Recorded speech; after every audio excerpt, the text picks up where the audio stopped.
Oh. Oh. Okay. What's going on? Oh, you know, just taking a picture for insurance claims. Insurance? Yeah. This isn't my house. Oh, good, I guess. Whose house is it? I don't know, but I'm claiming it is. Yes. And what lawyer told you could do this? Edgeworth? All right. Okay, anyway, welcome back to Ace Attorney Investigations. I just found this picture, okay, with the burning house meme, with the smiling kid meme. Like, sure, why not? Anyway, what's going on in the game? Well, what's going on in the game is that Kay is on trial. She lost her memory and all that good stuff, all that bad stuff. I have my hearing for the prosecutorial investigation committee, and yeah, they're pretty heckin' corrupt.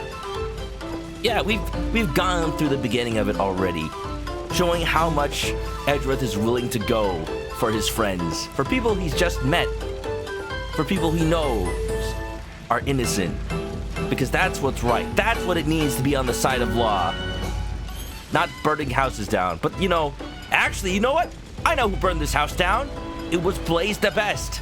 He set his beard on fire one too many times. Now the house is ablaze in the best form of insurance fraud possible. Oops. But, yeah. We are... I don't know how much longer is in the case, but apparently an entire other section... It felt like it was wrapping up pretty closely, but there's still so much we don't know about the specifics of the case. We know that Jill Crane was murdered.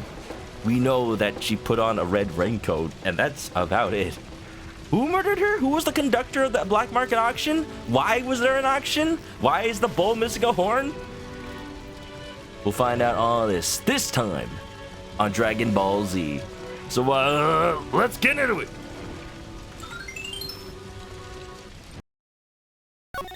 Y'all like how the fire sound effect was in the background? Did y'all notice it? I hope you did.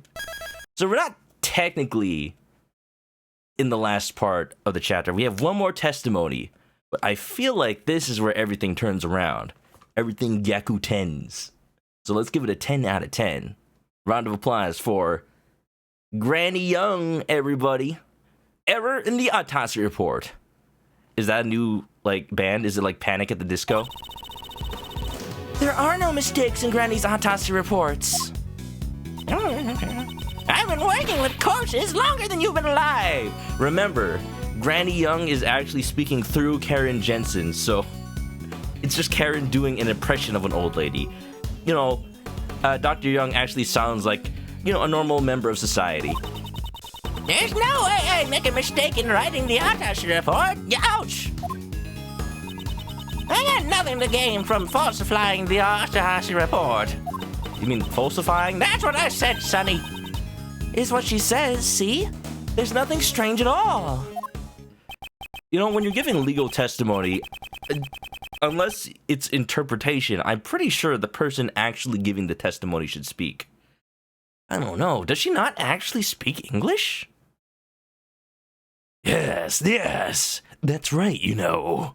There's no way she'd falsify it, you see. Why are you speaking for her? That just makes me more suspicious. Under the name of the goddess of law, do you swear that this testimony is the truth, the whole truth, and nothing but the truth? Of course. Granny would never tell a lie. Objection! But maybe you would. Karen's a puppet. Grandma's controlling her. What? We were asking Dr. Young. We do not need to hear from a third party. I don't even like parties in the first place. I'm not a third party. I'm on Granny's side. If you raise an objection to my testimony, you best prepare yourself, you ex-prosecutor. I will definitely expose the contradiction in the autopsy report. That's what Edgeworth does best. You dare falsify an autopsy report in front of him? Oh. Yeah, where's that dancing meme where they put Edgeworth in freaking MMD? No mistakes. There's one right here. I'm pointing at it. Your face. So you're saying there was no way Dr. Young could have made a mistake? Of course! Doctors can't afford to make mistakes. Yeah, and at the same time, they write in just chicken scratch on those, like, prescription papers. You know, it's a good thing that I can read Chicken Scratch. It's one of my native languages. Actually, like, the last time I went to a doctor, they sent a prescription using, online. They just sent it directly to the pharmacy, so who knows if doctors having bad handwriting is gonna be a thing in the coming, like, years. Maybe even more so, because they're not used to writing. This is a world where just one misdiagnosis can end a long career. I mean, that doesn't mean it still doesn't happen. I know that my granny, at least, would never. If I did something like that, you think they'd still let me run a hospital? Tenure. Working with corpses longer than you've been alive. Online through fax. So in your long career, you've never once made a mistake? Not that she can remember. An actor's only as good as the length of their track record. And yet, would you argue the same thing about Prosecutor Von Karma? It may be long, but is it legit? No. If we're just talking about a lengthy track record, that former chief prosecutor has one too. And yet, his actual abilities don't seem to measure up. I hope that you're not the same as well. What really grinds my gears is the fact that Blaze the Best just has this power, and he doesn't even try to put on the facade of a good prosecutor. Like, how did he get into this position? Was it nepotism on his side? That was his dad, like a member of the PIC, the founding member or something? Who even heckin' knows, man? Ouch. That's a low blow, you know. But you know, Edgeworth, I don't make mistakes either, you see. I clearly don't make mistakes when talking, no. 'Cause you see, before I can make a mistake, those around me will have already made it instead. Or like you pin it on them. You see, I don't have time for mistakes. It's quite amazing, you know. It must be karma. Don't mention that name. You can't compare a chief prosecutor with a doctor. You really can't. Maybe I can use that against them. Like, pit the doctor against the prosecutor. Like, here's the thing. Does she really believe she hasn't made a mistake? Or is she just under the payroll of the PIC? It is suspicious that she was here, like, immediately, you know? Money, probably. Oh, that's how Blaze the Best came into power. Nah, bro, yeah, what's up? The victim wore this raincoat after suffering a blow to the head. Boot to the head. And yet there was not a single drop of blood on the front of the raincoat. Therefore, I'm a big shot. It's impossible for the head wound to have been post-mortem. Well, how? Why is she thinking so hard? It's not her place to come up with an explanation to that. Unless it is. I don't need you to tell me that. That's what I wrote down from the very beginning. So what? You're telling me that somebody unupdated this autopsy report? They downdated it? The autopsy report says the head wound was post-mortem. That's completely different.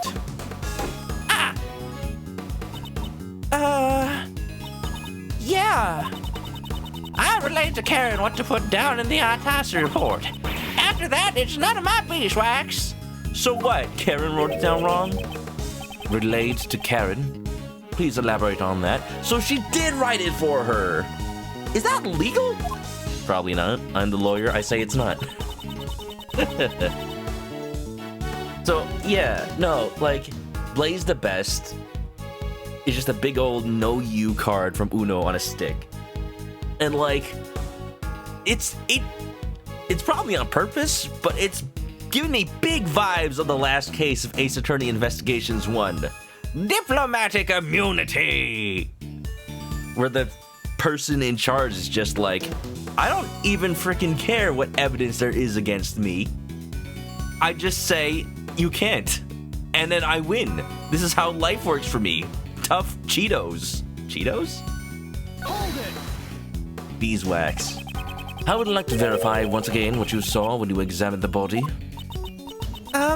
Like we said, how? Ooh, well, about that. She was done in by a thump to her noggin. That was the killing blow? So what, the stab was post-mortem? Dr. Young, do you know when that happened? Before she died, of course, the wounds on her chest were post-mortem. That's what I relate to Karen, so that's what should have been written in the report. So why would Karen write it down wrong? That's what you relayed to her, eh? I'm finally beginning to see the truth. Literally the truth. She's got nothing to gain. But what is Karen doing? Does she even care at all? You may have nothing to gain, but how about your granddaughter? Oh, so they actually are related. Me? There isn't anything I could gain. The holes on her chest, just a scratch. Actually, those holes, those are just on her when she was alive. Yeah, you know, it was a surgery gone wrong. What kind of surgery? You know, for the privacy of the victim, you'll not say. If Karen has something to gain, then that girl of yours might have something too. How dare you accuse my little girl, who has never done harm to anybody? This is making me wonder what voice I'm gonna get to Wendy Oldbag when I play Ace Attorney 1. I'm basically just gonna give the same voice. Whippersnapper? Yeah, aren't you ashamed of yourself? She should address those words to Blaze instead of me.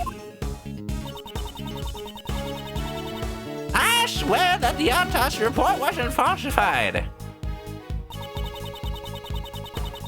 Don't make jokes like that. In Ace Attorney, they may take it seriously. Well, that's the best, though. I love when that happens. Like, I make a joke about how characters would react to a situation, and then the next line of dialogue in the game is exactly what I said.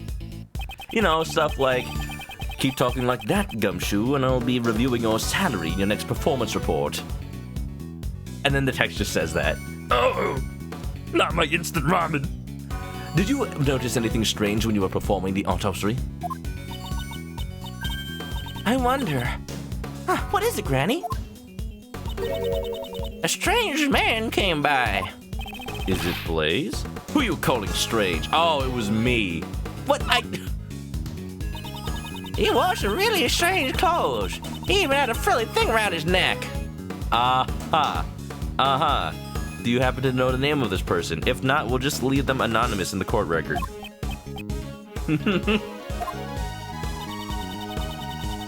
Even though he was about to get canned, he still tried to run amok during my autopsy. I'm talking about you, you frilly red brute. I'm not a brute, I'm elite. Uh-huh. I see. So Mr. Edgeworth is a strange frilly red brute. Okay, please don't only remember odd things about me. He didn't deny it, so they must be true. It certainly doesn't look like Granny's lying. Miss Jensen is the one who's relaying Dr. Young's words. I have to confirm whether or not Miss Jensen is telling the truth. Did they... Wait. Let me check something real quick. Oh, I can't check the profiles. I was gonna double check whether or not Jensen was spelled with an O. Probably is, so that it looks more like injection. Alright, here we go. Da da da. Ba da da ba da da. Wait, where's the... Okay. I'm pretty sure there was a statement that talked about exactly what was false, what was wrong with the autopsy report. I guess it was that one. So I gotta see if there's anything here that says, like, obviously I just present this, right? Right? Maybe it's the fact that it says coroner Dr. Bonnie Young. Then she should be the one who wrote it, right? Right? Objection! I was so scared for a second. That was like the only time in Ace Attorney where you get it right and the music didn't immediately stop. Dr. Young, please confirm what this autopsy report says with your own eyes. And please tell me with your own mouth. I'll read it out for you. Ouch! Oh!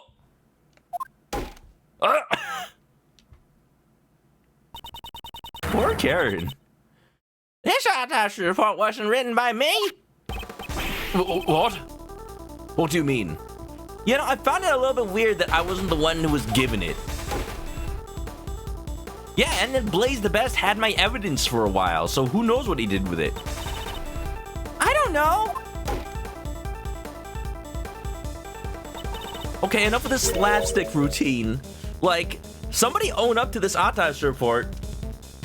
But Granny, I can't say that. This game isn't rated M for mature. Ow.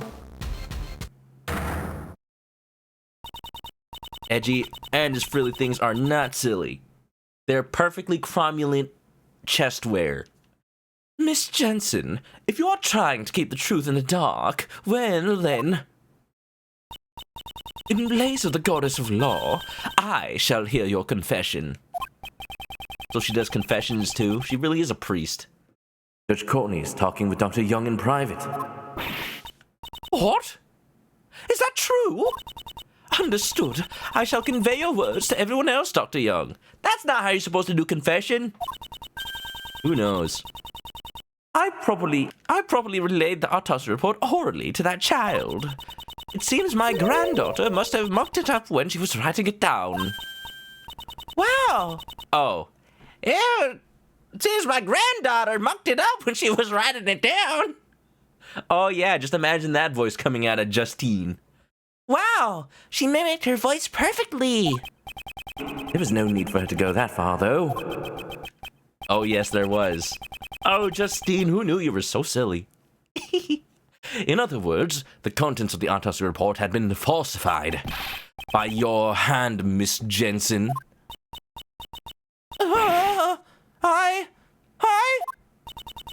With that, we've proven that the wound on her head came first, followed by her chest wound. Maybe she should be a voice actress. She should just be an actress. Like, oh my goodness. She could play the part of, herself in the Ace Attorney movie, starring Phoenix Wright. But, like, they cast Furio Tigre. Miss Jensen, why did you falsify the autopsy report? Hold it! Hold it. Hold on a second. She never said she falsified it, you know. She just made a teeny tiny mistake when she wrote it down. Post-mortem and ante-mortem sound kind of similar, you know. Nowhere on that thing says ante-mortem. Well, that's the problem, isn't it? But still, though, that's a kind of an important thing to get right. They are complete opposites. That's the very definition of falsification. I should know, I trained under Von Karma. Miss Jensen, why would you lie? Okay, ouch. They really look like they could be friends or something. Are you sure they don't know each other already? I want you to tell me too. Why would you do something like that? Granny, but I... Because you falsified the autopsy report, Kay fell under suspicion. Tell me why you did it. Ain't nothing but a heartache. I can't say. I just can't say it. Because someone made you do it. Not I don't want to say, but I can't say. You're all a bunch of bullies, you know. Look at the coat. We call in the suit red. Ganging up on this poor girl who loves her grandmother so. She is totally unrelated to this. I think we can forgive her for one tiny mistake. Objection! That won't do. Aren't you the one who with the most to lose if she testifies? Huh? What are you saying? You see, as a former prosecutor, you have to speak a little more clearly, you know. Very well. As you wish, I shall answer clearly. Miss Jensen played an essential role in this case. She was the true culprit. She was the victim. Oh yeah, she's dead. She was an accomplice. Somebody made her change the report. Miss Jensen falsified the autopsy report in order to assist the true culprit.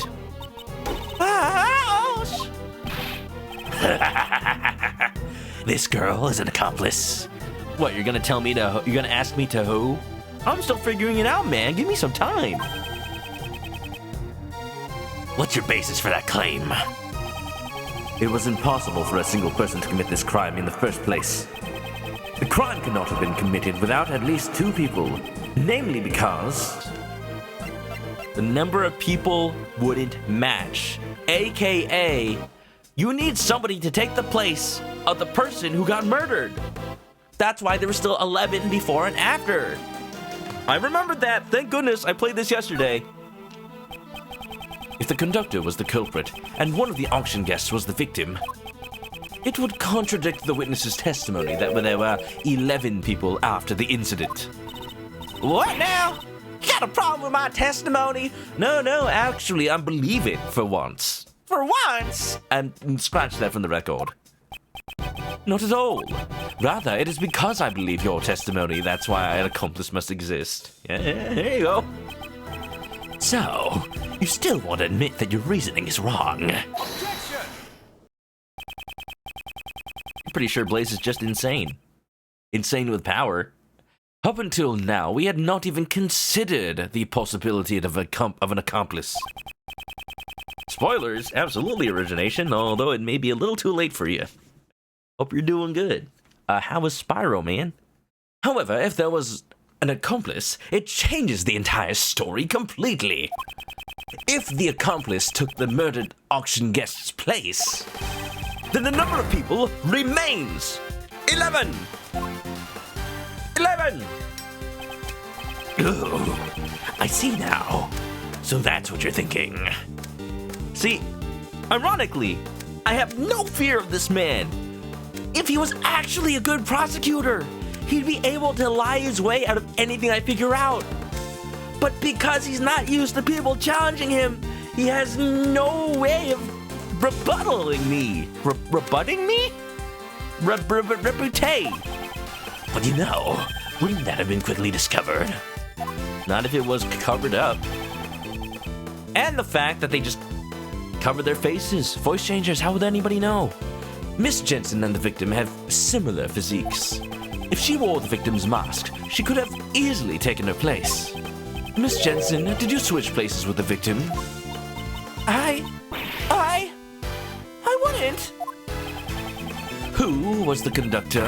In other words, tell me who was the true culprit. I can't. I mean, that would also cause trouble for Granny. Ouch! But Granny! I can't tell how much of a big brain Granny has. Does she just have, like, an extra, like, little pocket of brain cells in that hair bun of hers? It trickles down like a little hourglass whenever she needs more lies. I will accept whatever wrongs you may have done. Just tell me everything.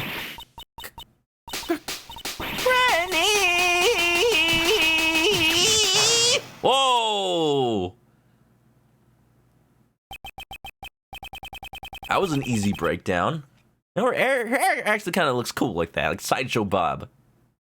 As I thought, it appears you really were the accomplice.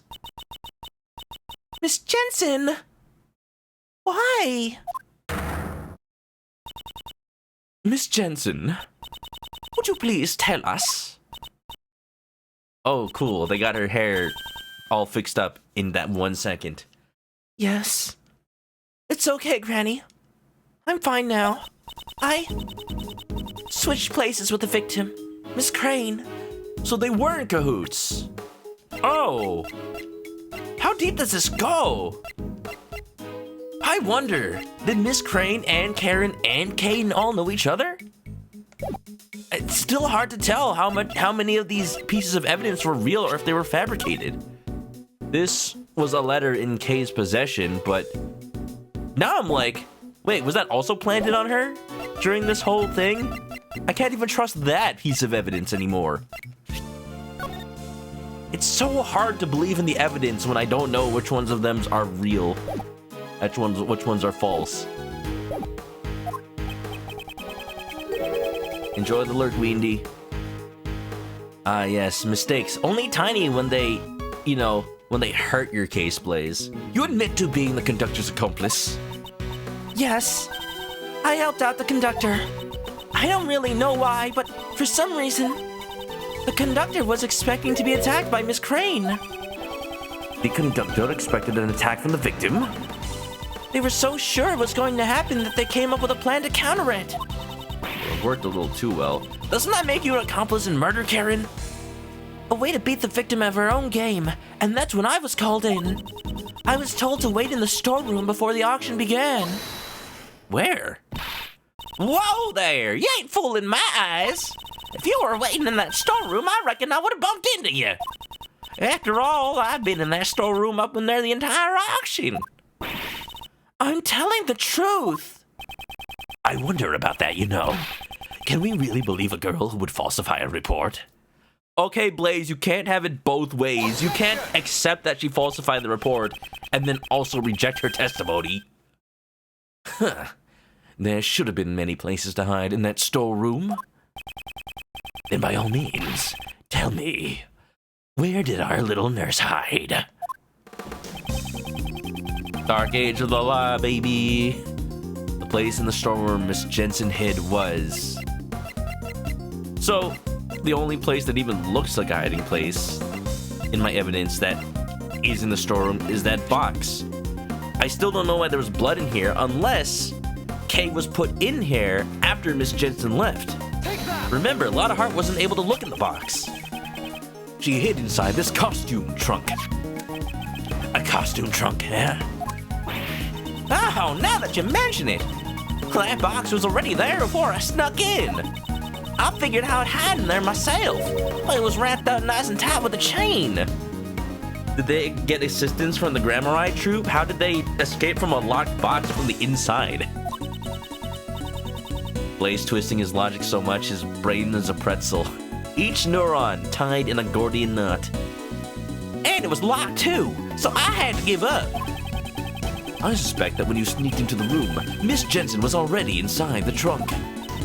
Yes, it would have been bad if one of the guests from the auction had opened the lid. After instructing me to hide inside, the conductor wrapped a chain around the costume trunk. I hope that part was planned. Like, what if they just left you in there? To die? Nothing you can do about that. I think they went downstairs using the lift shortly thereafter. It was right before the auction. So then, when the auction began, only you and Miss Hart were in the storeroom. Yes, that should be right. CJ, all you had to do was follow the damn train, CJ! The auction had been going on as usual, but when a certain participant made the winning bid, the conductor committed the crime. Miss Hart must have heard the altercation that occurred then. You betcha. I was trembling behind that there statue this whole time, though. Following the altercation, Jill Crane was murdered. After killing Jill Crane, the conductor carried her body to the costume trunk.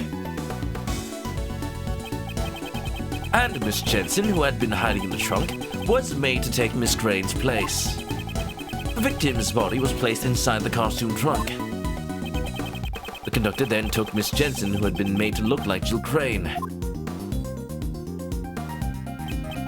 and returned to the auction hall as if nothing had happened. And then after that, Karen went up in the red raincoat. So that's why it seemed like that would have been the victim in the coat. But it wasn't. The victim was already dead. Was this roughly what happened in the storeroom during the incident? Yes, that's right. Hold it! Pulling the old switcheroo with one of the auction guests? Ain't that impossible? And I so hope that it's possible to mod in voices for all the hold-its and the objections that don't have actual voices. Could you imagine?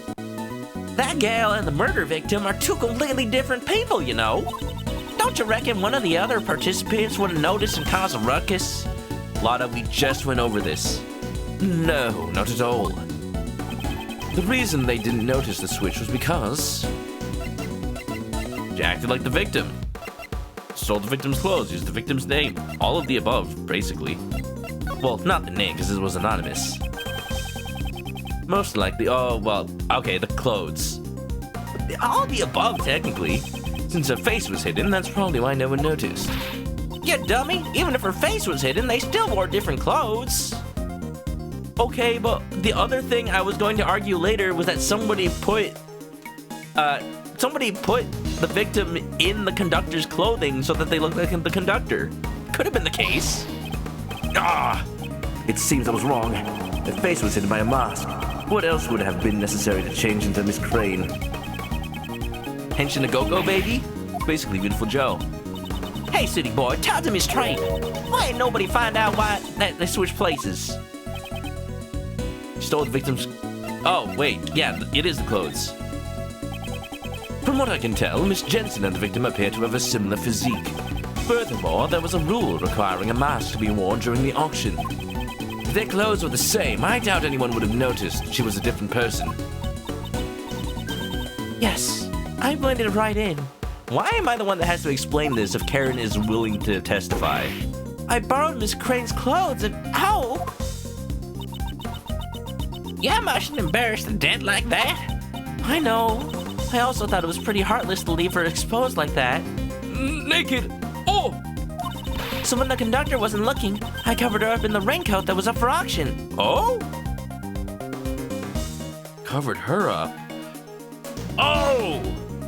So maybe she was alive at the time! Oh, that kind of means she was, like, pantsless at the time she, like, met up with Kay, huh? That would explain why she'd bop Kay on the head and knock her down into the storeroom. Like, oh no, I'm naked! Don't look! Oh, my shame! So she was the one who put the red raincoat on the victim. And then the auction resumed as if nothing had happened. I reckon I took the picture of her in the red raincoat after that. That'd make all the facts line up.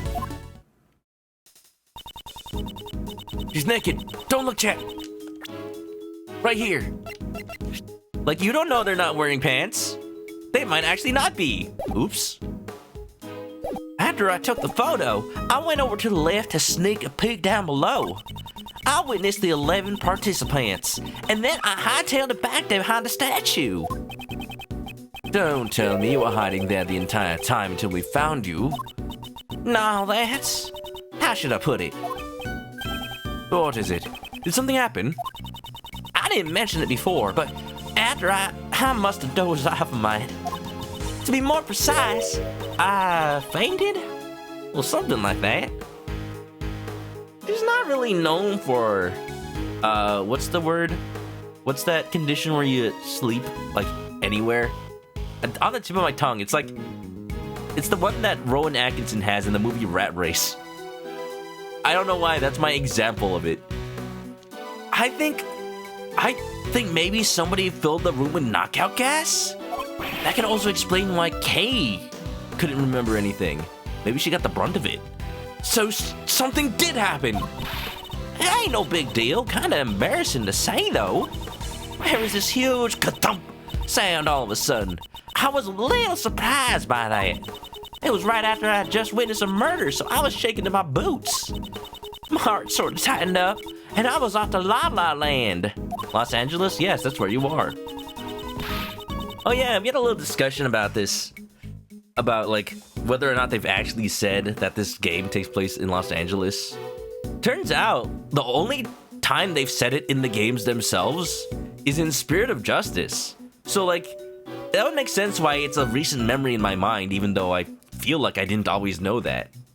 Besides that, like, you'd have to go to, like, interviews with the translators from Capcom, like Janet Tsu, who was in charge of the localization since, like, the first game.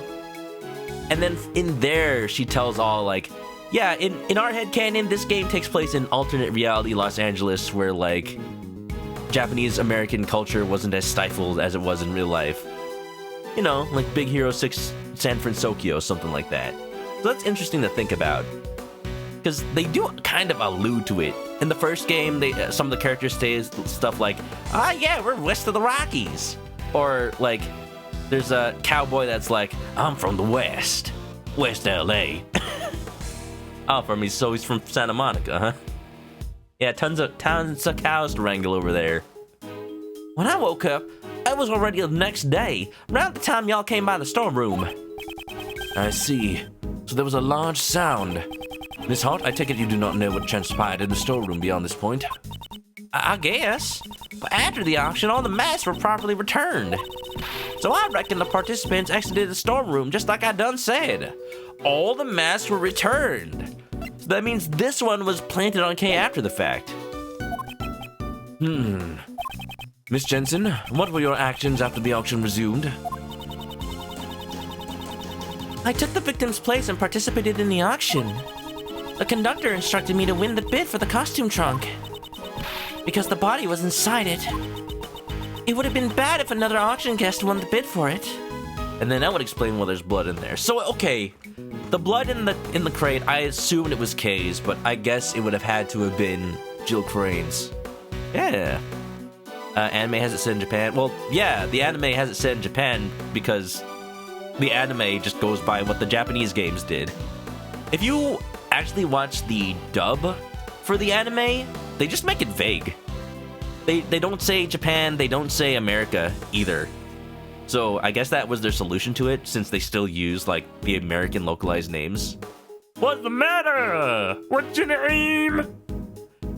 Like, for example, when Lada gets asked, like, what country are you even from?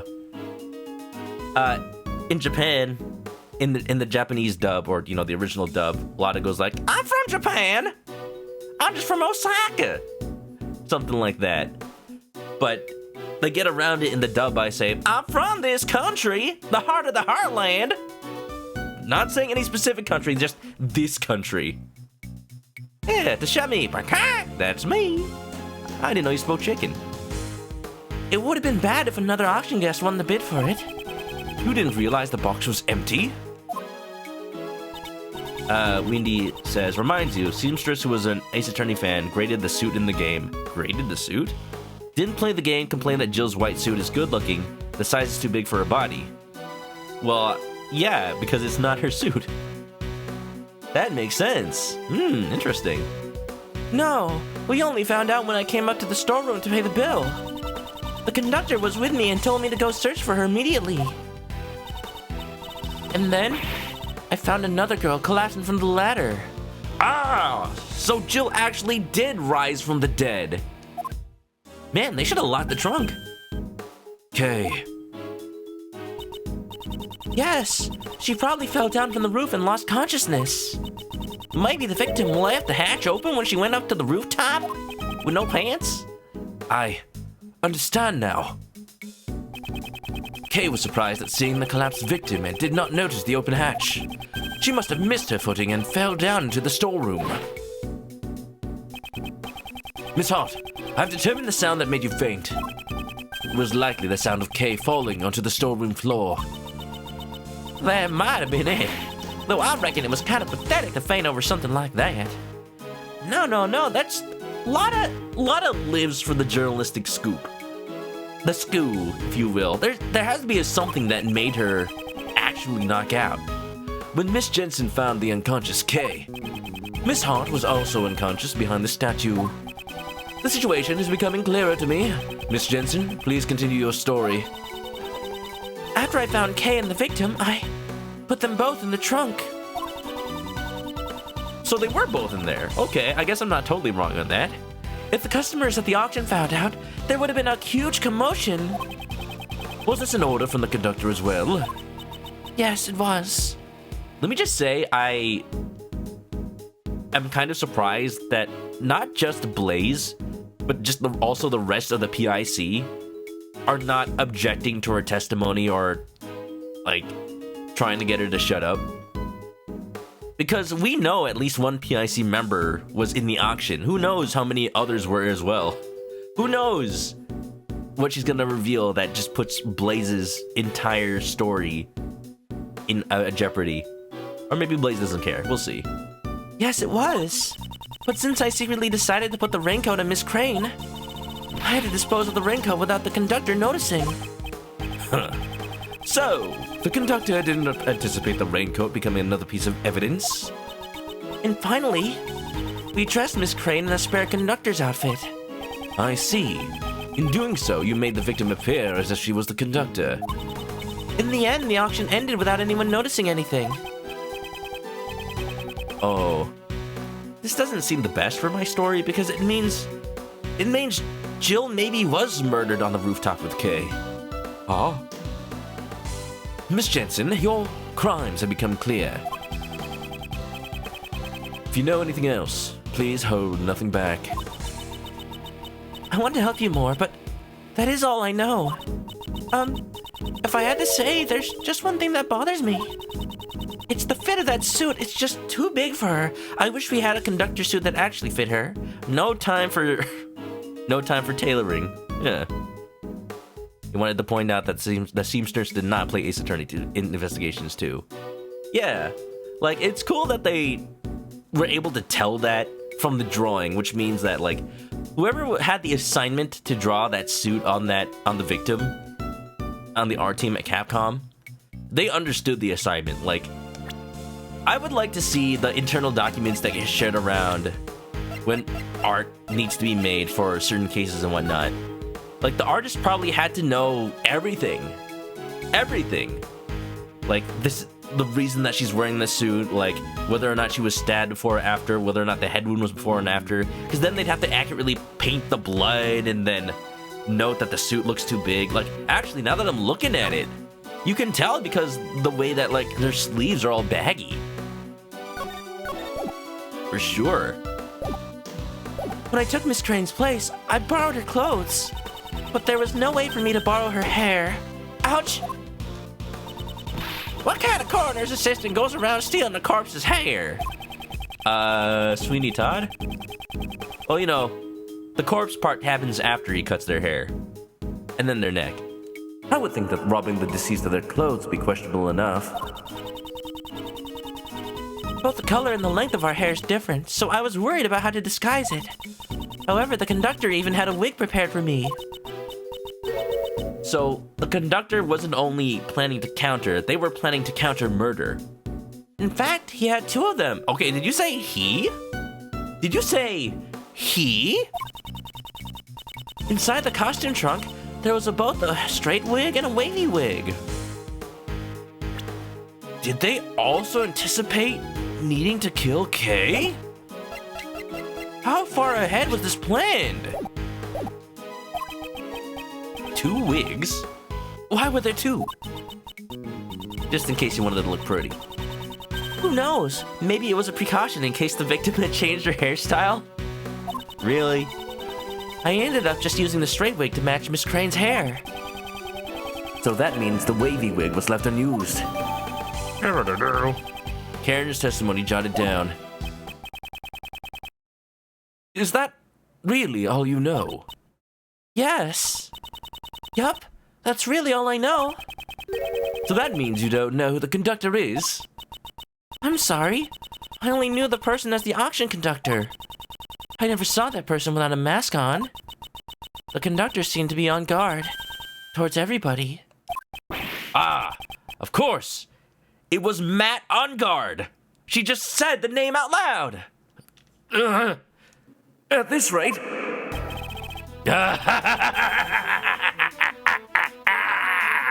Feel good, dum da da da da da. Feel good, dum da da da da da. Feel good, dum da da da da da. Feel good, dum da da da da da da. Edgeworth. Edgeworth, is that all you've got? Thank you for the hydrate, Dylan. Looks like Blaze the Best also hydrated his beard. Also nice sixth. We were debating with Crappy the Best and Older even Crappier the Best on whether or not an amnesiac did a murder. This time, he's even crappier than ever. Even if that little nurse is an accomplice, it changes absolutely nothing, you know. In the end, the true culprit is still K Faraday. All you did was add another criminal, you know. The rule of law cannot be overturned. At least, not for your sake. Yeah, I haven't really proven that Kay couldn't have done it, have I? Is this as far as I go? Am I Unable to save Kay? Am I at least able to save these $5 that I've been given? Oh well, thank you for the reset. Whoa! Francisca? I was wondering where she was. I thought she was here. No wonder Lotta hasn't been whipped lately. That seemed a little bit weird to me. Hey, oh hell, hope you're doing pretty good today. Thank you for the resub. Welcome back to the chicken coop. Grub Nest, get comfy. How you doing today? Francisca? Why are you here?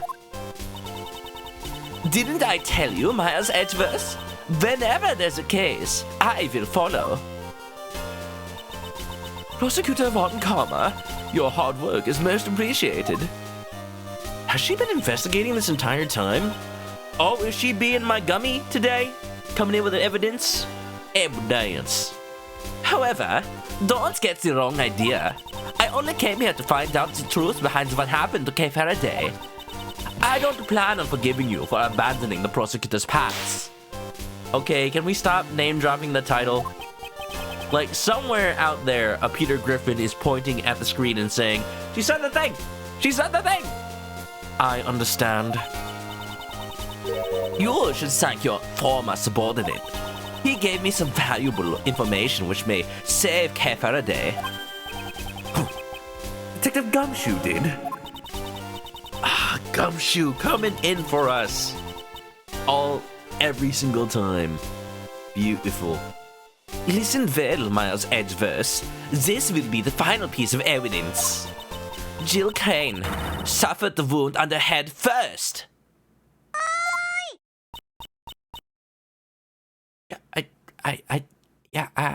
Thank you. Yes, it's very, very good. Thank you, Francisca. Thank you very much. I don't know what I would have done without you. I don't know what Will someone say something? Yeah, you know what? It is a good piece of evidence. It's just this one time we already kind of figured it out. Yes, well, I hate to say it, but we already proved that. Already? Proved? Yes, well, just a few minutes ago. You should have told me sooner. You're the one who barged in here and started talking. Well then, does that mean you found out what the murder weapon was already? No, not yet. Is that so? In that case, listen well. The victim was struck on the head with a blunt cylindrical object. The wound on her chest was suffered post-mortem. A cylindrical murder weapon? Cylindrical? We don't have anything in our inventory that's cylindrical. And it's not even a game sphere, which is spherical. Spherical! Unless maybe the horn? Yeah, who knows? Maybe maybe the other horn of the stuffed animal is actually a cylinder instead of a tapered end. Objection. Clearly, the murder weapon was shaped like the thinker, not a cylinder. Don't you guys know anything? You know, this report of yours, I trust it's accurate, of course. You know, I've actually started to give Blaze the Best sort of a deeper version of Sebastian's voice. Like, you just start out with Sebastian, and you go deeper and deeper and more confident until you end up with Blaze the Best. Hey! I'm liking that. I'm keeping it like that. These were the results of 2 independent autopsies carried out by 2 respected doctors. Objection. That's reassuring, but it's too bad. You have no right to investigate this case. Interpol is after the black market auctions, and I'm the prosecutor in charge of the investigation. The victim participated in the auction. Therefore, it is only natural for me to investigate. Gotcha there, pal. Especially now that she's been murdered. I see. Clever girl. Little Von Karma. I just spit on the microphone. I apologize for that. Ew. Squidgy Bump, how's it going? You know, I just found out that there's a game called, like, Takeover of the Squidgies. That doesn't have anything to do with you, does it? Just notice that. Then it has been settled the victim died from blunt force trauma to the head, and yet was able to survive for a little bit. Is that what happened, you think? She was knocked out, barely gained consciousness enough to climb out of the box, climb up the ladder, but then pass out right in front of Kay. That's why Kay must have thought she killed her. Autopsy Report. I've discovered Squidgy's master plan. Like, you've been trying to take over for a while. I don't know, you're gonna need a more convincing chicken disguise for that. Unfortunately, the murder weapon has yet to be found. Just knowing the shape of the murder weapon gives me an idea as to what it might be. I wonder how you find that out from an autopsy report. Like, did their skull cave in the shape of a cylinder? Like cartoon style? Hey! In my investigation, we didn't find any other murder weapons, you know? Has Sebastian always said you know and you see? Because his dad says it a lot more. If you consider the conductor's possessions in the crime scene, the answer should be clear. The blunt cylindrical object used in the auction hall was an auction gavel. That's why the gavel went missing. Freaking, as soon as they said, like, it came from the auction. Like, of course, yeah. Lotta said that the sound stopped after. It was something the conductor had in their hand during the auction. Was it Courtney's gavel? No. Namely, an auction gavel. An auction gavel? We didn't find anything like that. If the culprit is the conductor, it is possible that the gavel may be the murder weapon. However, that alone is not reason enough, wouldn't you agree? Of course, I have proof to back it up. Plenty of proof, just let me dig around in my pockets for it. It's somewhere around here. Yes, oh yeah, somebody testified to that.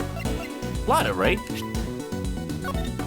The piece of evidence that proves it was the gavel. The sound of the gavel was not heard afterwards. It doesn't prove it, but it's good evidence. According to Ms. Hart's testimony, after the victim had been murdered, it seems she suddenly stopped hearing the sound of the gavel during the auction. However, she had been able to hear it up until then. Why was that, you ask? I don't ask, but go on. It was because it had been used as a murder weapon and was covered in the victim's blood. It became necessary to dispose of it. Isn't that right? I don't know, couldn't you just try to wipe it down? Blaze the best. I'll have a search for the murder weapon performed immediately. Well, good luck with that, you know. You gotta work hard as you can while you're young, you see. Like the scent of fresh lemons, you see. He's completely confident that we won't find it. What, did you feed it to an alligator? Too late. We already know that trick. Well then, while the search for the murder weapon continues, I hereby call for a brief recess. Oh boy, do we get to play tetherball? I always loved playing tetherball as a kid, because you were able to play it alone, without friends. Ha ha ha ha. Save data.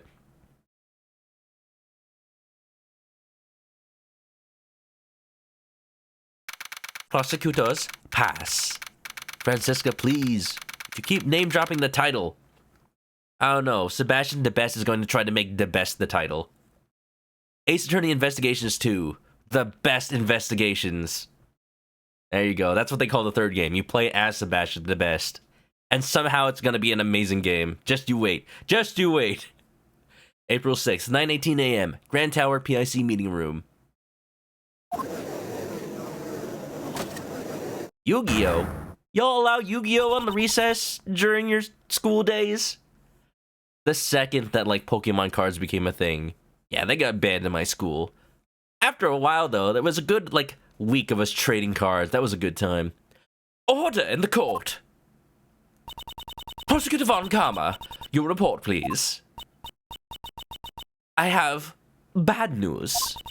We've searched every inch of the Grand Tower, but the auction gavel was nowhere to be found. Gah. That is most unfortunate. It seems I'm left with no choice but to pronounce a verdict. Well, it sure seems that way, you know. Normally, you wouldn't commit a blunder like leaving behind the murder weapon, you know? The best criminals would never do something like that, you see. The best criminals? Ugh. I don't have enough information. Is this as far as I can go? Uh-oh. Problem. We've already used our lifeline. We've already had Von Karma burst in, knowing that she had, like, the whole, like, thing. Sorry, let me re-say that, because that sentence was not complete. We've already had someone come in at the last second bursting in with evidence that changed the court around. But we don't have the actual physical item. It's all for none. So what, is somebody else gonna barge in right now? How do we do this? I can only see one possibility. Edgeworth himself has to big brain his logic, rub all of his brain cells together, figure out where could that gavel be hiding, and then lay it all out. Is this as far as I can go? Yes. It's a shame, you know, but it can't be helped, you see. This takes me back, you know. All those defendants who came to me, asking for a plea bargain. They trusted me, you know. Told me every one of their dirty little secrets, you see. And when it came time for the trial, I get them sentenced to life in prison. They were all completely dumbstruck, you know. Each and every one of them. Gee, what's the point of a plea bargain if you're just gonna get them sentenced to life? You'd think after the first time that happened, people would wisen up and not go to them. Oh, how I wish you could all have seen it, you know. The stupid look on their faces. I shall hereby announce my verdict. Please humbly accept the words of the law. There's nothing more I can do? With this, both Kay and I are... If only we had some evidence! I never thought that I would be passing judgment on you like this.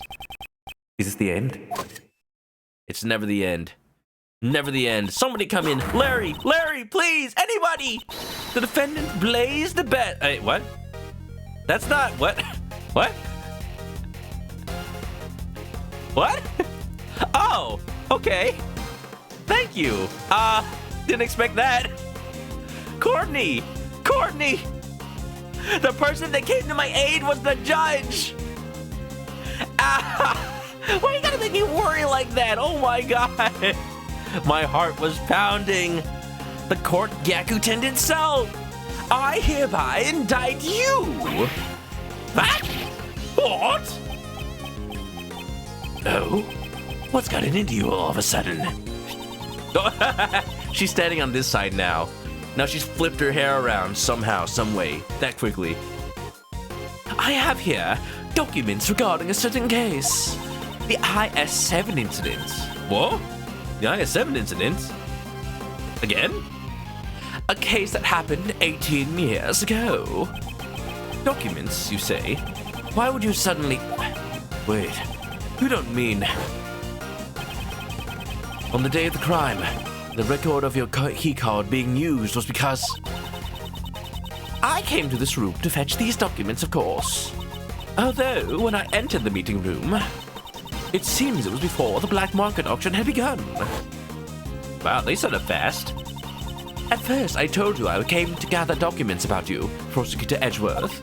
At that time, I simply could not tell you the truth. These documents, huh? What they say? What are you doing, Justine? Why are you indicting Pops? The best get over here. We gotta turn everybody against him. Without any basis, this is slander! That was a wonderful remark, Sebastian. The court will ignore it. Huh? Really? Of course, there was a basis. During the case 18 years ago, He wasn't the prosecutor. Like, or wait, what happened? What happened? They talked about this. They knew. Hold on. So after Gregory died, Ray had to take over as the defense attorney. Did they also replace Von Karma? Yeah, because Von Karma, the whole thing about like him getting shot in the arm, he took a vacation right after that, right? So, oh, was Blaze the person to replace Von Karma? Date of the event, 12/24/2000. Prosecutor, Manfred Von Karma. Defense attorney, Gregory Edgeworth. Isaac Dover, Jeffrey Master. Okay. Related persons, Alicia, da-da-da-da-da. No clues, whereabouts, over son. No? Maybe not. Maybe not. I'm gonna wait for them to tell me that Blaze ended up being the prosecutor. Prosecutor Manfred Von Karma fabricated information regarding the body. The body. That was because the body of the sculptor Isaac Dover had been stolen. Papa fabricated information about the body? What do you mean? Francisca, how do you not know? I guess I only just found out myself. Detective Lacer, who handled the initial investigation, reported that the body had gone missing. Rip Lacer. However, in order to deceive Prosecutor Von Karma, there was a person who purposely did not report it to him that the body had disappeared. What? What did you say? That person would not forgive those who defied him, nor would he allow others to hold power. He would use any means necessary in order to bend others to his will. And then, also 18 years ago, Director Young, who was ordered by a certain individual to write a fake autopsy report. No way! Everybody here is involved? Of course they are. Ace Attorney, everything is connected. Just out of nowhere, Courtney dropping the truth bombs. Courtney, stop stealing my heart and Gyakutating my Saibons. Oh, she can Gyakutate my Saibons any day. What? Dr. Young was the one who wrote the autopsy report for the IS-7 incident? Francisca's still in denial that her daddy's a baddie. Please, wait. Granny didn't do anything wrong. She was ordered by that person. She had no choice but to obey.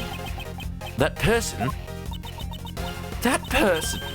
was the chief prosecutor at the time. Right! Is that a younger sprite for the best? The chief prosecutor? 18 years ago? You don't mean... The chief prosecutor who gave Papa his first penalty? Oh! It was none other than you. Blaze the best. Sebastian, no. This is not the time. What are you saying? Pops would never do something like that. I feel like what are you saying is just the best catchphrase. Sebastian, we do not need your opinion right now.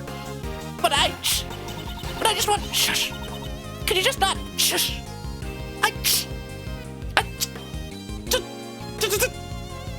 Oh. Blaze the best. Do you have a rebuttal? Fabricating stuff about the body. Von Karma did all of that on his own, you know.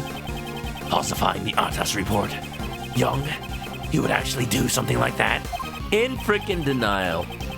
Man, you really did some terrible things behind my back, you know.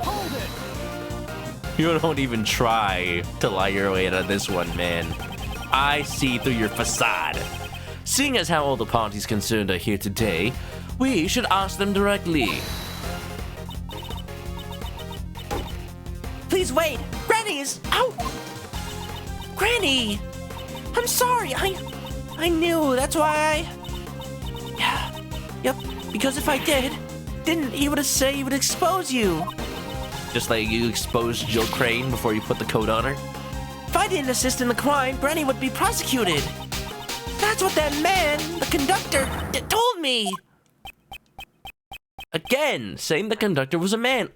Apparently you're just really sure about that. So, Miss Jensen, was being threatened. Was the conductor who threatened you? Blaze the best. Come on, the game didn't even let me say it myself. That I don't know. The person who threatened me was the auction conductor. They do have similar physiques, but I never saw the person's face. Any trivial thing is fine. Give us a characteristic that could be a clue. Is there a burn on his hand? Does he have a beard? That's right. The conductor's mask. It exposed just a tiny part of his face. Feels like it would expose the chin, which is, you know, the entire beard. I see all. That's why I know why kids love Cinnamon Toast Crunch. It's the sugar. There was a tattoo there. I'm sure of it. A what? Blaze has a tattoo? A tattoo, you say? Objection. What, is it under his beard? Does he grow out his beard to hide the tattoo? I really have no idea what you're talking about, you know. Roland, enjoy the lurk. I'm glad you were able to make it. As you can see, there are clearly no tattoos on my face, you see. So, that person doesn't match me at all, you know. That person who threatened her, the so-called conductor. I wonder who it is, you know.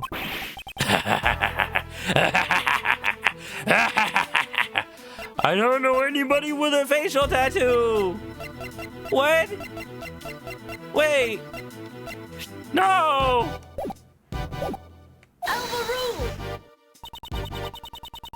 You have incurred the wrath of the goddess of law. I suggest you watch what you say.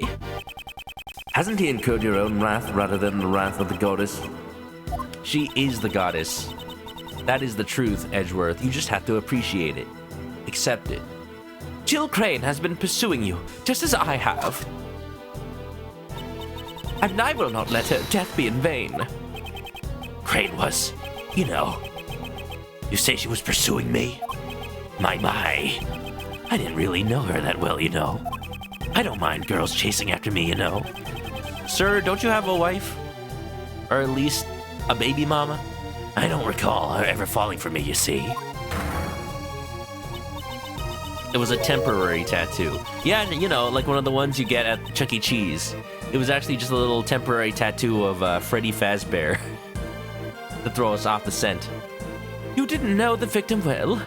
That is a testimony we haven't heard up until now. Before the eyes of the goddess of law, you shall give us an official testimony. Uh-oh. I see. Everyone is bullying me. If you're gonna go that far, that's fine, you see. I'll just have to make you disappear. Every last one of you. Empty threats. Sticks and stones may break my bones, but please don't break my bones. Prosecutor Edgeworth, I shall cooperate with you as well. Let's get the best on here, and then everyone will be on my side. Not Blaze, Sebastian. I will hereby call Blaze the worst. If we let this opportunity slip by, I doubt we'll ever get him to stand in court again. Please, do not let this chance go to waste. Yes. I promise I will live up to your expectations. Now then, Blaze the worst, you shall testify regarding the victim. Those eyes again. Dude needs some eye drops or something. Regarding Jill Crane. We are here, Roa. I don't know why, but it felt, for some reason it feels like this part is shorter than the last one. I mean, it makes sense, flashing back and forth. 18 years can really do a doozy on your sense of time. But also I checked the number of parts, and yeah, if we end this today, it's gonna be one less part than the last case. I have no idea, y'all, what the final episode could possibly be about. Because if we're unraveling everything to do with the PIC now, then what comes next? Is it the aftermath of the PIC? Is it something to do with Sirhan Dogan? Is it something else to do with Gregory Edgeworth? I can only guess the possibilities.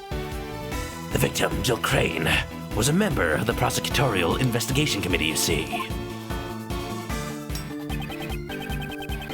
Personally, I didn't really know her that well, you know. Either way, it's not like I had a motive to murder her, you know. Ah, you said the magic words. Motive. I have no idea why she was pursuing me, you see. You intend to deny your guilt until the bitter end, don't you? Of course he does. There's no way Pops could be the criminal. I mean, he's my Pops, you know. He's the very best. Like no one ever was. Dun, dun, dun, dun. Yes, Sebastian. If you're gonna stick up for me, be sure to have a clear basis, you know. Is the Pokemon theme song not a basis? At the very least, use Digimon, my boy. Okay, Pop's the best. He's the best. Pops is the champion. There you go. That's my idiot son. Wait. It was okay. The text box says the best, and I was confused which one was talking. All right, I got it. I'll clear you of these false accusations, Pops. I believe in you, Pops. We won't lose to someone like Mr. Edgeworth. Yes. You really are pure, you know. That person really loves his father, doesn't he? Why? I could never imagine. However, one must be able to accept the mistakes of their father. Oh yeah, Francisca knows that firsthand. No matter how much they may look up to him. Each person must atone for their crimes, no matter who they are. Sebastian, no, he's not worth it. You have no father. This is going to be hard for Sebastian, but I simply cannot overlook his father's crimes.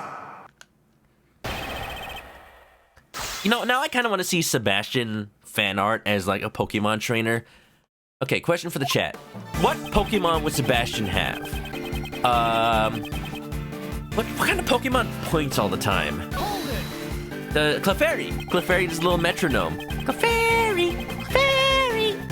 If she was a member of the PIC, then you should have been familiar with her.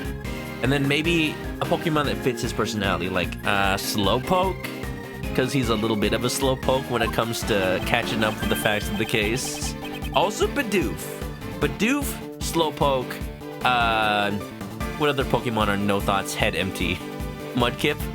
Mudkip. Well, I knew her face, and that's about it, you know. It's not like we met each other on a regular basis, you see. Doesn't the PIC meet on a regular basis? Or just when they want to bully me? I'm gonna bully you, Psyduck. That would imply they actually use their brain, though. So you're saying you weren't very familiar with the victim? That's right. I didn't even know about the burn mark on Crane's hand, you see. You didn't know about the burn mark? Well, you see, even if I had gotten close to her, she would have disappeared soon. It's a pain to remember someone, you know, when they're just gonna disappear, you see.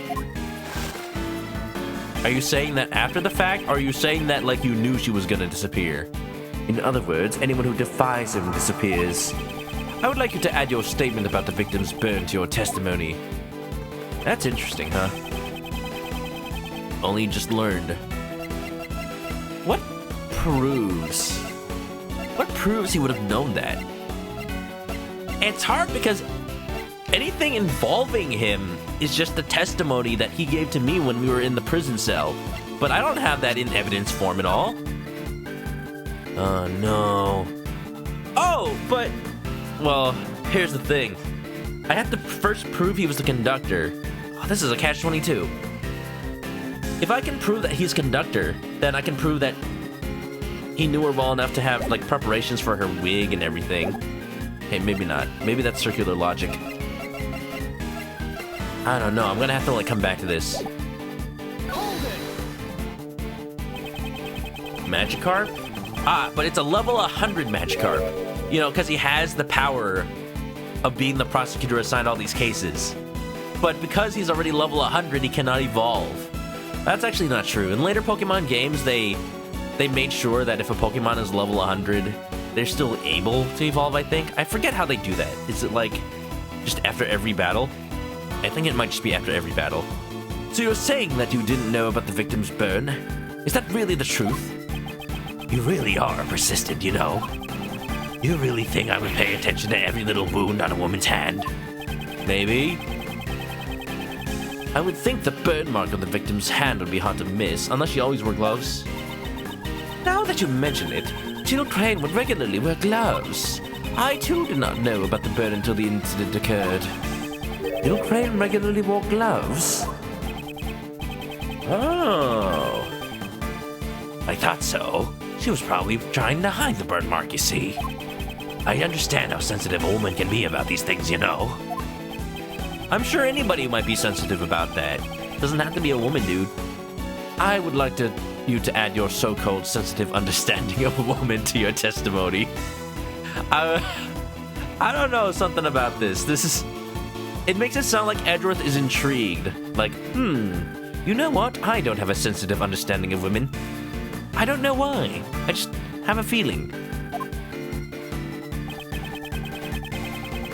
Windy says Blaze has mentioned Sebastian's mother disappearing. Oh no! You don't think Blaze made her disappear? Oh jeez. Disappearing, it means he had them killed? Probably, like the mafia definition. You know, people tend to disappear when they defy me. You don't want to defy me. Maybe I should have given Blaze a Godfather voice. Maybe she was always wearing gloves in order to hide the burn mark, you know. So you were aware that she always wore gloves? Well, aware. Those gloves were practically her trademark, you see. But I guess they weren't just a fashion statement. She wanted to hide her burn mark, you know. I wonder if that girl over there is also hiding something under her bandages. Huh? I'm not hiding anything. I think you are, you know. You're hiding the face of a criminal. Disappear! What's the Pokemon that's just an ice cream cone? Vanillite, or Vanilluxe, depending on which evolution. Vanillite's like the small one. Seems pretty empty-headed. It's just happy all the time. But maybe, yeah. You know what? I'll take vanilla ice cream. Those words should be directed at someone like you. I shall expose, here and now, the face of a true criminal. Somebody cut that off at just, I shall expose, here and now. How amusing. Go ahead and try it, if you think you can. Come and have a go, if you think you're hard enough. So Jill Crane regularly wore gloves. That's interesting. I should look over the evidence one more time.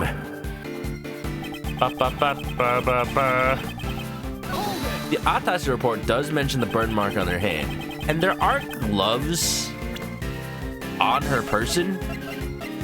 It does make sense that she'd be given the gloves if she was put inside the conductor's suit. So, but the gloves are also a facet of the conductor's suit. Maybe the conductor's suit has gloves for that exact purpose. Other than that, I don't think anything else has to do with gloves. Was that ever any trouble between you two over work? Unlikely, you know. I'm kind of important, you see. Basically, kind of a big deal. I've gotten reports saying that she was exceedingly capable. But you know, our social status was completely different, you see. So we didn't talk much, you know. That may be true, but it doesn't prove that you didn't kill her. That's rather prejudiced, you know. Look who's talking. I mean, look at you. You're taking the side of a criminal. Each one of your sides is a criminal side. And the inside, the outside, blue his house, the blue little window, and the red your hands, because you're red-handed. It seems Miss Crane was the one who had an interest in you, Mr. Chairman. You know, that really is a mystery. I haven't the faintest idea, you see. So that's that. Since I had no motive, your reasoning doesn't hold, you know. No idea pursuing me. So you have no clue why the victim had been pursuing you? That's exactly what I said. Nope, not in the slightest, you know. It's because Pops is such a handsome man. It's true, you know. Women appear before me and then disappear. Disappear and then reappear. I think you just bought a ticket to the magic show, man. That doesn't count. You paid for that to happen. You guys could have never reached my pop's level of awesomeness. It would certainly be impossible for a normal person. Having people appear and then physically disappear on a daily basis. Well then, maybe Courtney's going to disappear too. Oh! Before that happens, I'll see to it your way of life disappears today. Please do. We don't want Courtney to also disappear. I see. Then I should finish it before the day's over. I will have to organize my information about the victim. If there's anything you don't understand, you should look over the evidence again. I am, Francisca, I am. I mean, you wear gloves too. Maybe that's evidence. Perhaps you'll find some new facts this time around. Francisca, you willing to help me? I told you, I'm doing this for Kay Ferrete, not you. Francisca seems to be worrying about Kay in her own way. Aww. Well, isn't that adorable? Just those few times you see Francisca care. I don't remember if it was like a video I saw or an article I read, but like somebody wrote a whole piece that like, here's why I don't like Francisca von Karma, but qualified specifically in the context of Justice for All and only that game. Because you know what? I can see that. I can see how like all the supplemental games like Investigations and Investigations 2 and Ace Attorney 3 like do stuff with her character that improve her a lot. And it's hard to separate everything I know about the character from like just her Justice for All appearance. I need to play it again to really like have a real opinion on that, because I forget how she is in just that game. Because I have this, I feel like it's a weakness of the Ace Attorney series that any prosecutor that only really appears once doesn't really have that much of a chance to get character development outside their own game. So, you know, if I may name some characters from the later games, like Nayuda, Sadmati, and Godot, like, Godot was actually a good form of development. I'll just say that much. But Sadmati, all he says is just like, let it go, move on, shut up. I'm not a good prosecutor. No, he's good in his own way. But yeah, I will say, in my opinion, that in Ace Attorney 6, Sadmati is one of the weaker parts of that game, as much as I do love Ace Attorney 6. So, like, maybe that's the key. For prosecutors to get better in Ace Attorney, they need to show up in later games. Like, Simon Blackwell shows up later and, like, all that stuff, you know? But, yeah, maybe I shouldn't say too much for people who haven't played the rest of the Ace Attorney trilogy. Anyway, didn't know her that well, burn mark. Either way, always hiring gloves in order to hide the burn mark. Not like you had a motive. Let me just double check. If this is the statement that Edgeworth thinks after, I think this is the one I need to present something to. Objection! Huh.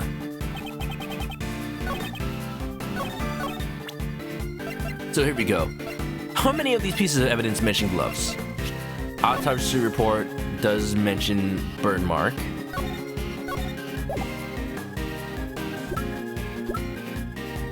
Now hold on.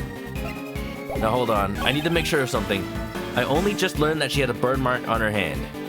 Now, is he saying that because he just learned it right now when he's talking to us? Because that's a contradiction right there. He should have known it from reading the autopsy report, right? I think so.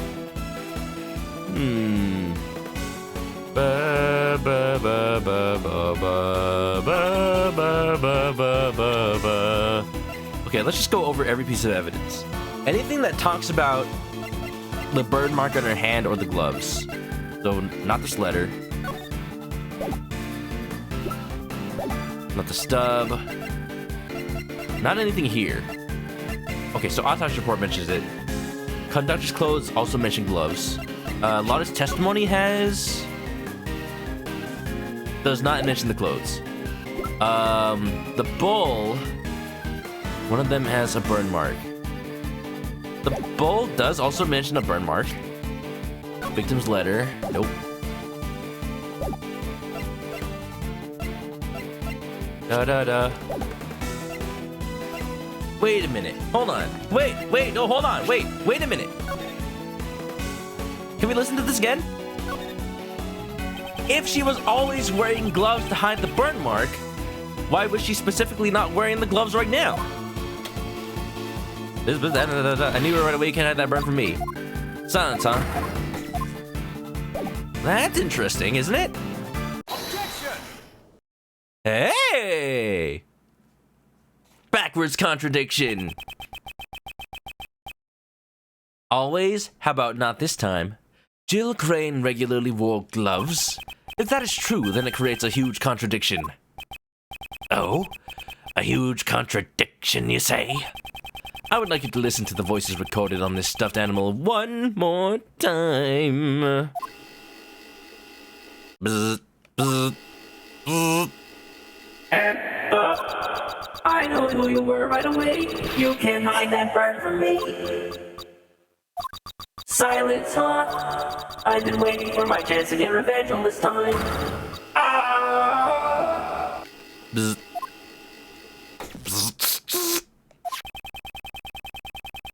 We were under the impression that this was the moment when the victim was murdered. I knew who you were right away. You can't hide that burn from me. We thought this statement was said by the culprit. Isn't that fine? What's the problem, you know? There's a huge problem with that. If the victim had been wearing gloves from the start, it would have been impossible to see the burn on her hand. Just automatically in the pointing position. Gloves come off very easily, you know. She could have taken them off during the auction.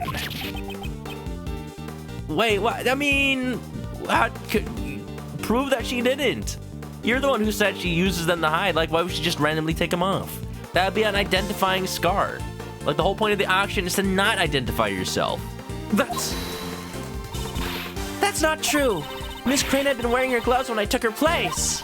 She must have been wearing them before she was murdered. What are you saying?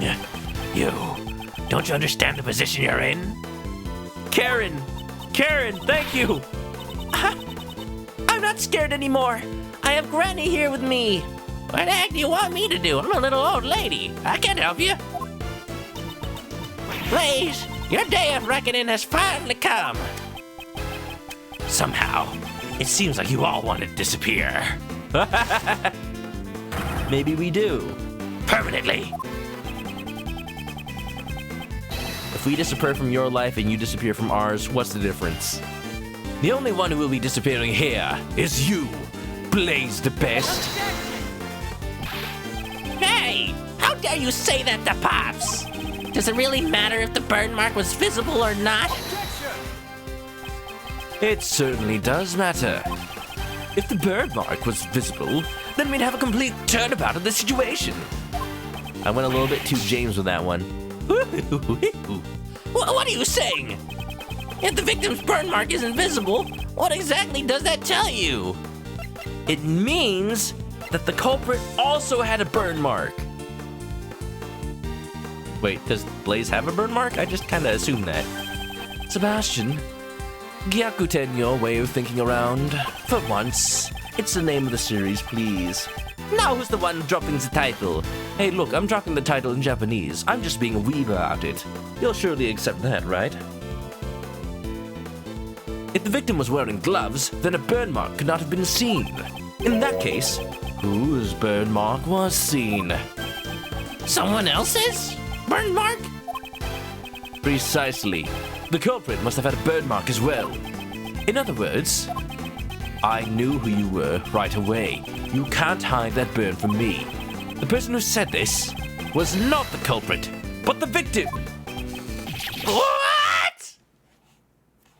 Objection. Edgeworth would be the weeb, wouldn't he? He probably imports all the Steel Samurai DVDs in Japanese with, like, region Japan. And then he has to import a Japanese DVD player. He's probably on those forums that, like, hand remaster movies to make, like, the perfect fan cut. to make the perfect fan cut of the Missing Steel Samurai movie from the 1970s, you know? Sebastian, could you please step aside? Edgeworth, all your reasoning up until now was just a figment of your imagination, you know? The culprit had a burn mark. Where was it, you know? If you can't answer that, then your logic doesn't hold up, you know. Is it the tattoo? The tattoo was actually a burn? Have we seen Blaze's right hand? We have, right? When he does the animations where, like, he wrings out his beard? Where was the culprit's burn mark? I wonder where the burn mark could have been. During the auction, wasn't everyone wearing a disguise? Indeed. During the auction, everyone should have been dressed in a particular way. If the burn mark was still visible under those conditions, then... Now, why don't you show us? Just get naked, Blaze. I'm sure that won't scar everyone mentally. Where was the culprit's burn? You'll just have to show me the proofs, you see.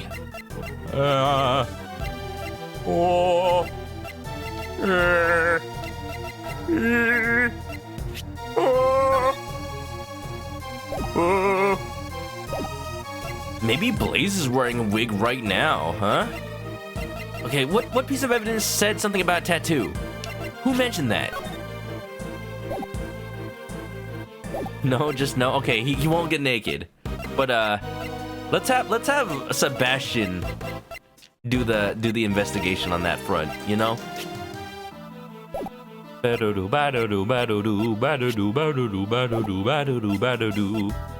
Okay, somebody's testimony says something about a tattoo, right? I wasn't imagining that. Karen mentioned it. Oh, but do I not have a piece of evidence that talks about it? Damn. Alright, okay. What else shows burn mark? What else shows burn mark? Oh, you don't tell me that Blaze was in this photo, actually. Where was the culprit's burn? You'll have to show me the proof, you see. So this was actually Jill Crane climbing up, I think. Jacket. Oh, here we go. This is the evidence that says facial tattoo. Take that. I knew I had a piece that mentioned it. It was what the conductor was wearing during the auction. In other words, the outfit you were wearing at the time. What can you figure out from the clothes alone? The conductor had been wearing a white suit, white gloves, and a mask. His attire had covered up most of his skin. However, according to Miss Jensen's testimony, the conductor's mask exposed a small part of his face. In addition, while she thought there had been a tattoo there, it's possible that she simply mistook the burn mark for a tattoo. I mean, you look at Mike Tyson's tattoo, it's pretty fancy. Maybe like somebody accidentally branded something similar on their face. A burn mark? On his face? Do you not know what burns your dad has? Ah! That's all very scintillating, but I'm afraid you're getting excited over nothing, you know. None of the PIC members have any burn marks on their faces, you see. Naturally, that includes me as well, you know. Huh? Pops? What? Sebastian, could you please be quiet? If you're an idiot, then act like one, you know. Does Sebastian know something? Normally, Sebastian is a nuisance to everyone around him. But this time, I owe him my gratitude. That reaction from Blaze's own son. It reveals the truth more clearly than anything else. Thanks to him, I am confident that my reasoning is correct. I know who that unidentified piece of evidence belongs to. I wonder what's wrong with that prosecutor. Many things, Kay. Many things. Usually, Sebastian is slower to arrive at the truth than anyone else. However, this time he has probably figured it out. His own father is a criminal. Since he knows the truth, he's in pain, isn't he? Truth hurts, Kay. That's why remembering hurts. If he didn't know the truth, He could have remained blissful in his ignorance. Okay, we are here in order to pursue the truth. Somebody get that 90s ballad music going on. I want to say something emotional. It doesn't matter. Actually, I do have something here. It doesn't matter what path my reasoning takes. The important thing is to arrive at the truth. Once before, when I lost faith in my reasoning, you said that to me and showed me the way. This time, I shall show you the truth. You are innocent. I also want to know the truth. Mr. Edgeworth, please, tell me. Yes, that's the spirit. That's impossible, you know. For all of you. I mean, just where could I possibly have a burn mark?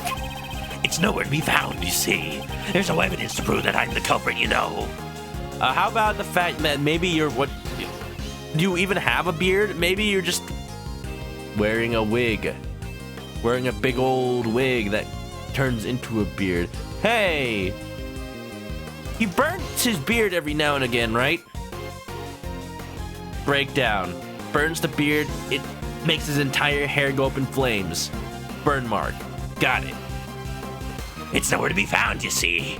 There's no evidence to prove that I'm the culprit, you know. That's right. There's no contradiction at all. There's no way there can be a contradiction. Not for my pops.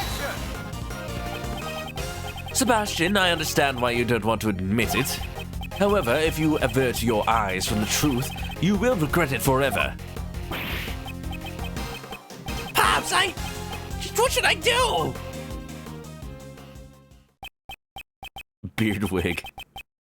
I'm thinking it's just one big old thing. That's why his hair's like that. His goggles are probably just like pinching it to his face. I really wonder why you're such an idiot, you know. Sebastian, if you really want to save me, you'll have to try a little bit harder, you see. Gotta use your head, you know. Honestly, you really are a useless idiot. A baka mitai. Squidgy Bump's going to sleep. Have a good night, Squidgy. Bearded wig. You know an Akira Dolce. Yeah. I watched a Persona last night, by the way. I fell asleep during that. Only because it was late. Hope it went pretty good. I'm not sure how far you got. It makes you realize how long Persona 4 is as a game. I streamed it a couple years ago, and I'd never finished it, but it's already like one of my longest playthroughs. I think it's only been beaten by Dragon Quest XI, to be honest. Gotta use your head, idiot. No way! But I tried real hard. I tried my best, Pops. I went to the school you told me to, reached the top of my class just like you told me to. Just look at this jacket. Only someone who graduates at the top of his class gets to wear it. I did everything you told me to do. That's how I got to be the best at the academy. I even won all those awards just so I could be like you, Pops. Objection. Clearly all bot. There's no way this man won anything. He can't even win a spelling bee. Watch. Sebastian, spell the word guilty. All right, Justine. Don't ask Justine for help. No. You really are such an idiot, you know. Oh. You know those gold stars you got on your tests? I made the teachers give them to you. Ah, I knew it. Every speech and debate contest, all of the judges were my friends. You know, Sebastian, if you weren't even able to notice something like that, you're really not worthy of being called my son, don't you think?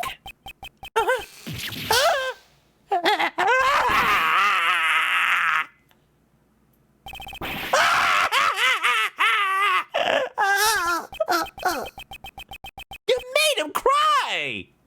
Oh my God. What kind of father are you? You don't deserve that man's love. You're a shitty father, Mr. DeBest. You are the worst at everything you do. My God, this guy can just go burn. He probably will. and I hope he does. Ah, even my son has disappeared. Oh my, it's enough to make me cry, you know. He was trying his best for me, and yet he was totally useless, you know. I'm not sure what emotion this man is trying to portray. He's crying, he's laughing, he's calling his son useless. This man is a psychopath. Oh, Sebastian. He is a sweet little dumbest. No, Sebastian, come back. It's okay. The mean man won't hurt you anymore. You truly are a despicable person. As the chairman of the PIC and as a father, even I feel sorry for that foolish prosecutor. Yeah, I don't... If I were Francisca, I'd be glad to have Manfred as a father over him, because he's worse. Poor Mr. Prosecutor. But I'm not glad. I'm glad I don't have Von Karma as a father. That's just so y'all know. Poor Mr. Prosecutor. Blaze the best. What do you think of your own son? He's just a useless pawn, you see. Whoa now, maybe you should look in the mirror before you criticize me, you know. I mean, even you. You also used Sebastian to get close to me, didn't you? I cannot deny that. However, he is not a mere pawn. He is at the very least a knight. Oh, again, we're back to the chess puns. He always tries to do his very best, even if the results aren't up to par. I've seen just how hard he tries, and yet you refuse to even acknowledge it. Objection. That kid is no good, you see. No matter what he does or is told to do. Prosecutor Edgeworth, I shall leave this offering to the goddess of law to you. So what, am I the goddess of law now? Deliver her divine judgment against Blaze the Best. Yes, that was my intention from the beginning. If there was a bird mark on the conductor's face, then Blaze the Best must be hiding it. What was he wearing during the auction? That is the key to revealing the truth. Because here's what I'm thinking. How can his hair, his beard right now be anything but a wig? Like, the only thing I was thinking is he had to have not had his beard yesterday. But that was only a day ago. That's not long enough to grow a beard like that. So it's gotta be a wig. Well then, allow me to hear your answer. Please show the piece of evidence that proves the culprit had a bird mark on his face. So we already presented the conductor's clothes. We already presented the stuffed animal.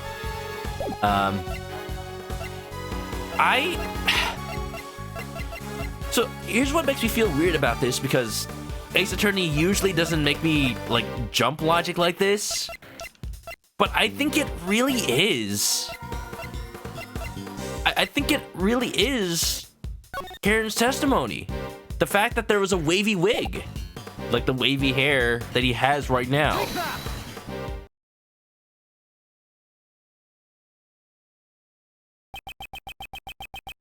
All right, Blaze. I find you guilty. Your sentence? Listening to me prattle on and on about the Steel Samurai. Oh, I could go on for years. If you recall Miss Jensen's testimony, there's still one point that remains unexplained. 2 types of wigs had been prepared, one of which was left unused. Do you mean the wavy wig? What are you talking about? It was something Miss Jensen found when she switched places with the victim. What does something like that have to do with the burn? Inside the costume trunk, Miss Jensen witnessed 2 wigs. One of them had been used by Miss Jensen to make her look like the victim. Now then, just what was the other wig used for? It doesn't seem like it was a spare wig. There's no need to overthink it. Just compare the attire of the true culprit, the conductor, with that of Blaze the Best. Don't stare at me like that. Don't you think there's just one spot where there is a huge contradiction? Specifically around his face. So that's... Not a wig at all. Indeed, it was no wig. Blaze the best, it was your fake beard! Ha! Oh, burn it, burn it! I saw it coming a mile away! This is a real beard, you know. Don't tease me like that, Edgeworth. Your son must have realized the truth before anyone else. That's why he was trying so desperately to protect you. How long ago has it been since Sebastian saw his dad that he would notice that he suddenly had a beard? Unless, like, he just always goes around with his fake beard. You were also worried that he would tell the truth. Isn't that why you drove your son away from here? Because he knew that his father was hiding a burn under his fake beard. Blaze the best. How about you remove that fake beard of yours?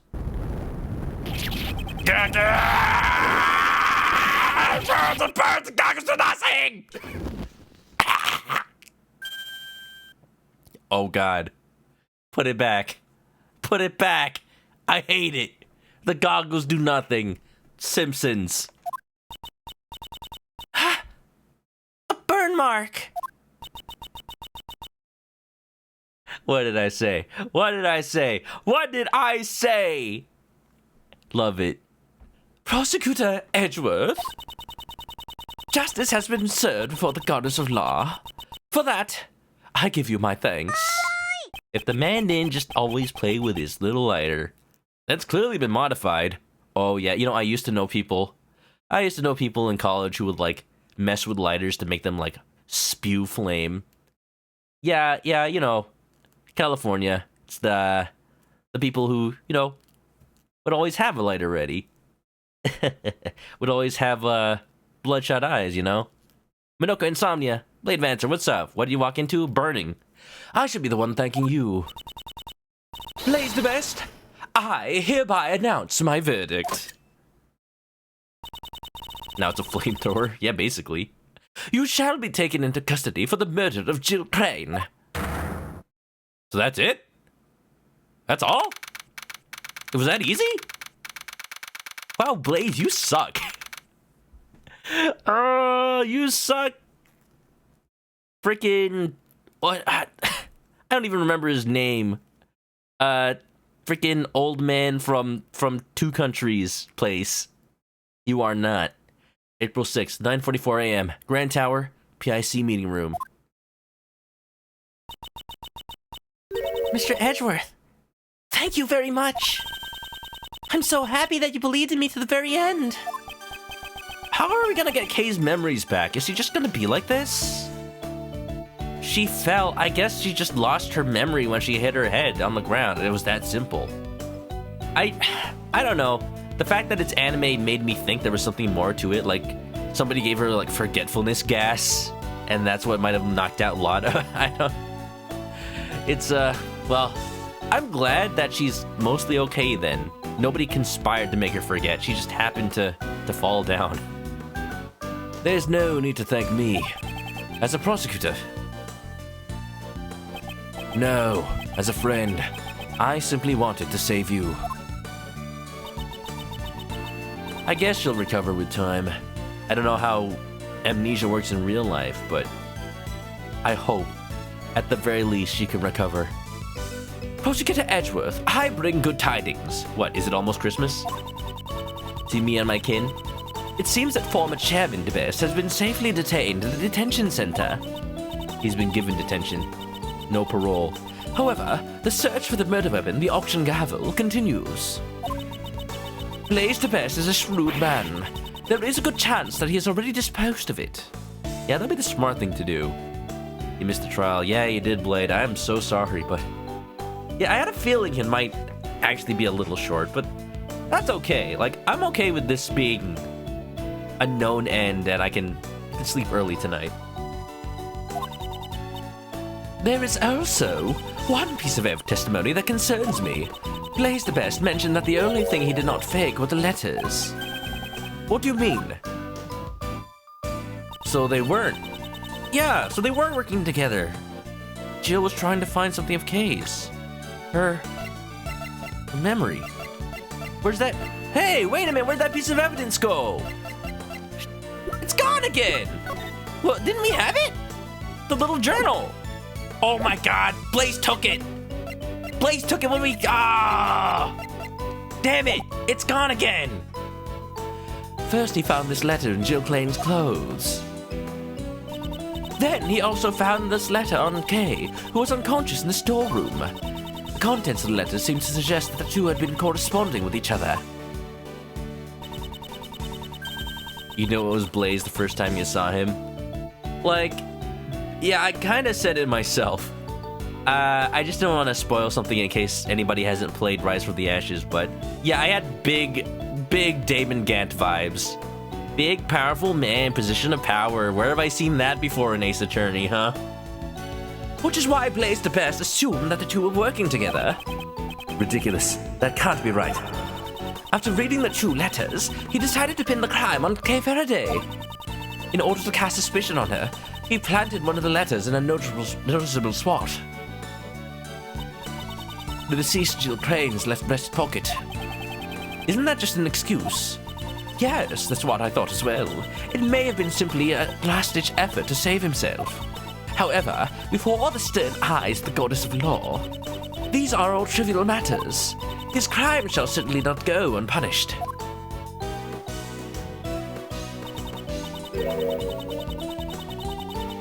Do I want to sneak peek into the intro of the next case? I actually don't think I do. Like, in the previous case, I really wanted to because I had a feeling that Gregory Edgeworth's stuff would happen at some point, and I wanted to see if that was the case. But now that I've done that, and don't tell me if it happens again. Like, I want to figure that out myself, so I just want to let whatever happens next to be a surprise. And also, like I mentioned before, I kind of want to sleep early. After yesterday, you know, I am streaming tomorrow and Saturday, so let's take it easy if possible. With this, I have finally fulfilled one of my long-standing missions. Judge Courtney, will you tell me what you know? Why? Tell me why ain't nothing but a heartache. Why did Blaze the Best murder Jill Crane? And what lies hidden behind this case? That's what I was wondering. Because we never figured that out, I'm guessing that's gonna happen in the next episode then. Yes, I don't mind. You have the right to know everything. Is that what she looks like? She kind of looks like if Lana Skye didn't get enough sleep. Like didn't get enough sleep and then didn't put her makeup on that day. Like that's just what she looks like normally. Long ago, Jill Crane was in love with a cameraman. Lana Hart's dad. What? That man was pursuing the black market auction as a journalist. Whoa. And then, before he could reach the truth, he was erased.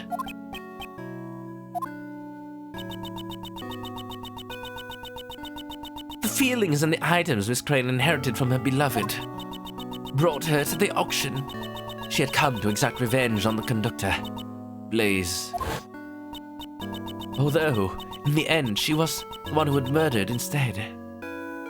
So she spent all that time working her way into the PIC, getting close to the auction. All for nothing. Blaze, you murderous son of a biatch. You can't keep getting away with this. You can't. Although in the end, she was the one who was murdered instead. I see. So that's what happened. While the goddess of law cannot condone her actions, we have succeeded in her goal of bringing Blaze the Best's crimes to light. Blaze killed her because he wanted more money for cheese, grommet. Oh, Amnesia. Blade Venture says Amnesia's a bit messy in real life. Whether it comes back or not, coin flip. Could come back, but there's no guarantee, as long as they don't use the hit them on the head again solution. Yeah, I'm pretty sure that's not a real thing in real life. Never the solution. More damage does not, like, you're not a TV. You can't just bop the signal back into your brain. Oy. We, by the end of Oh, by the end of Saturday, I'm just gonna look like this. I'm okay, guys. I'm okay. I've been streaming 4 days in a row. I'm fine. Poyo. Poyo, I'm okay. I'm okay. Ooh. We have succeeded in her goal of bringing Blaze the Best crimes to light. Reminds you of Kay's dad's profile. They look less anime than the others. Yeah, I got that vibe. Like, they kind of just look like a person. Maybe that's what I meant by, like, not having makeup on. They didn't have their anime makeup on. So, Judge Courtney's goal was to expose Blaze the Best and reveal that dark secrets of the PIC. By the way, what happened to the young prosecutor? We have been unable to contact him for some time now. Where did Sebastian go? He didn't do anything rash, did he? Do you have any idea where he might be? I had not been truly working for him, so... I see. I feel very sorry for him. What you should be sorry for is the fact that he kept us in the dark. That he was kept in the dark until now. No matter how cruel reality is, he will have to accept it. If he can't, he won't be able to walk his own path in life. Ever. Father's influence is not something that is easily erased. However, I'm sure he will be able to change from here on out. Let's go. Let's go. Sebastian the Best, perfect prosecutor. Investigations 3. Yes, that's right. Surely you must be right. Will I too be able to walk my own path in life? Kay, is your body all right? That's a very... You know, if you weren't a nurse, that'd be a weird question to ask. Yes? Thanks to you. I'm so sorry, even though you're my patient. Let me just say that ever since people said that Karen kind of looks like Kay, I was thinking, like, what if there's some sort of, like, super anime reveal that Karen was actually Kay in disguise this whole time, and the amnesiac person was, like, maybe the actual Jill Crane or the original actual Karen Jensen, but they didn't remember because they have amnesia. Because we were the ones that told Kay that she was Kay. Maybe she wasn't Kay. I don't know. Ace Attorney would do that, but maybe not in the second to last trial. Yeah, I'd love if Ace Attorney Investigations 3 was actually the best. And then that would force Capcom to localize Ace Attorney Investigations 2, because, like, how would anybody know who the best is? You know, with the new concerts, I did some more research. There was some promotional art and stuff for the concerts and, like, the anniversary of Ace Attorney. And there are some posters that have Sebastian the Best and Justine Courtney in them.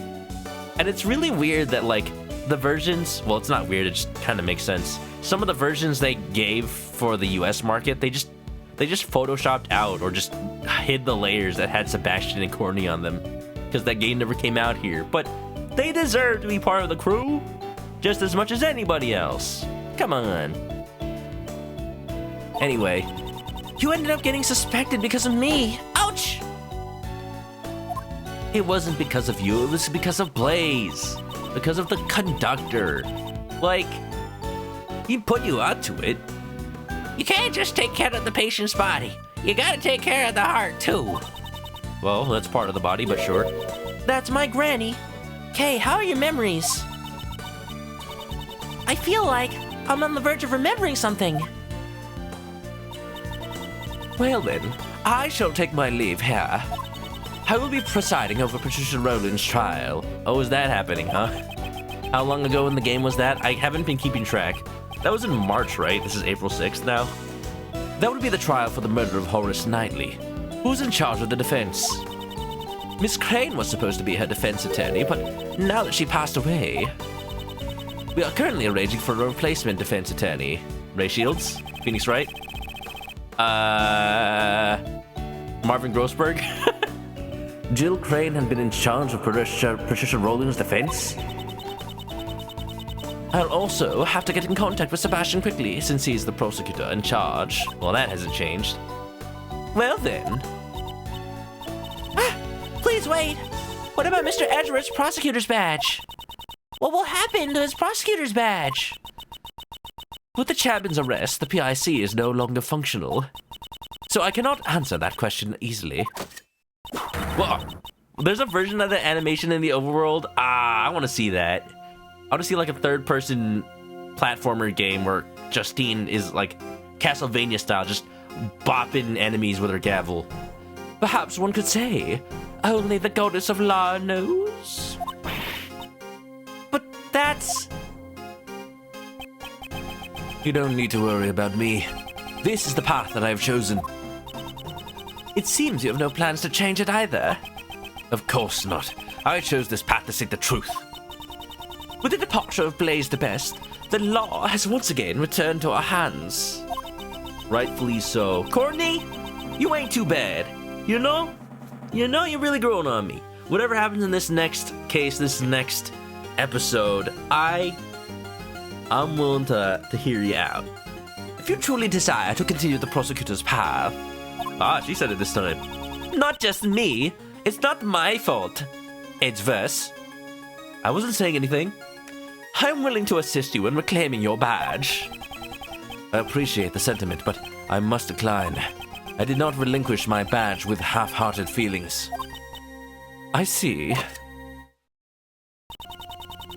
Did she just extend that further than it already was? Probably not, but it felt like it. It seems that our paths of law will continue to run counter to each other. Until our paths cross again, I shall have you hold on to that badge. That was my intention from the start. Why does it feel like they're flirting? This doesn't seem right. No, Edgeworth has just found a worthy adversary. That's just what happens when he finds an adversary, whether it be Phoenix or anyone else. Just, you know. However, on occasion, the goddess of law is quite generous. Oh! Please return this notebook to its proper owner. I wonder where that went. Kay's promise notebook. It seems that this was scheduled to be put up for bidding at the black market auction. The name Kay is written on the notebook. Wait, I'm giving her Edgeworth's voice. It seems Blaze the Best quickly realized this belonged to the girl, since the letters he found also contained the same name. You speak as if he really did not know about the letters. Are you saying that Blaze really did not prepare the letters himself? I'm willing to believe it. You got any evidence to prove otherwise, Edgeworth? Yes, that man said so himself. Kay Faraday's goal was to steal back the notebook. Jill Craig's goal was to get revenge. In order to achieve their goals, the two teamed up to infiltrate the auction. Or so he says. Unfortunately, this was all Blaze's misunderstanding. It was purely a coincidence. If the attorney from the PIC and Kay really were acquaintances, it would be strange that she never mentioned it to me, considering her personality. Ha ha! You really do trust her, don't you? In the end, the notebook was used as another red herring, but it's something that is very important to that girl, isn't it? I'll make a special exception and return it. I'm sure that's what the goddess of law desires. That's, I appreciate it. I shall pray that she recovers her lost memories.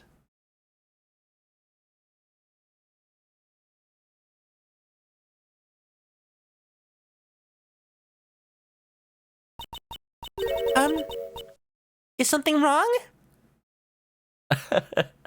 I noticed something a while back. I noticed something that I've seen something that I shouldn't have seen before, but now it makes sense.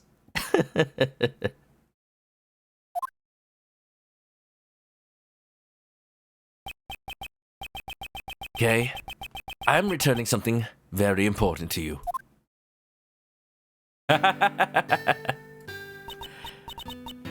Here, you drop this.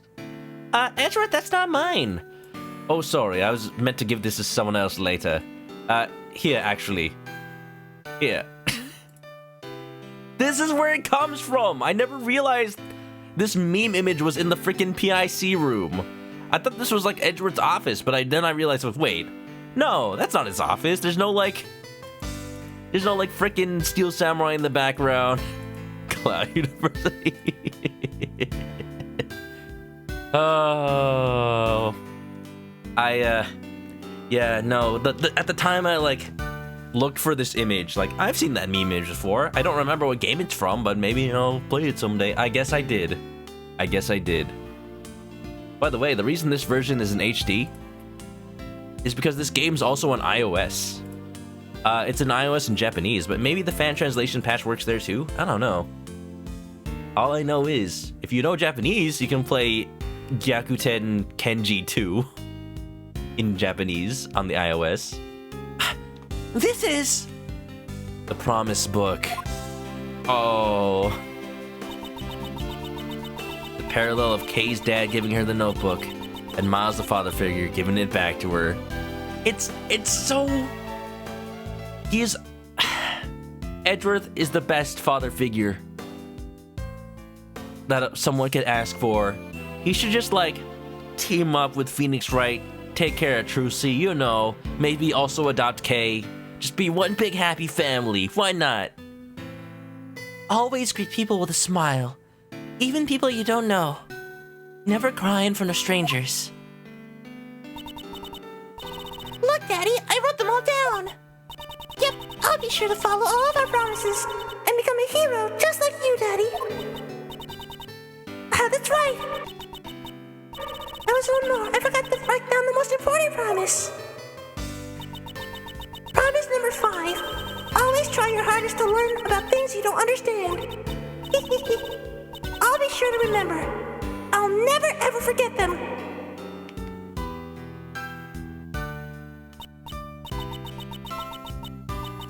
Always try your hardest to learn things you don't understand. That's right. I am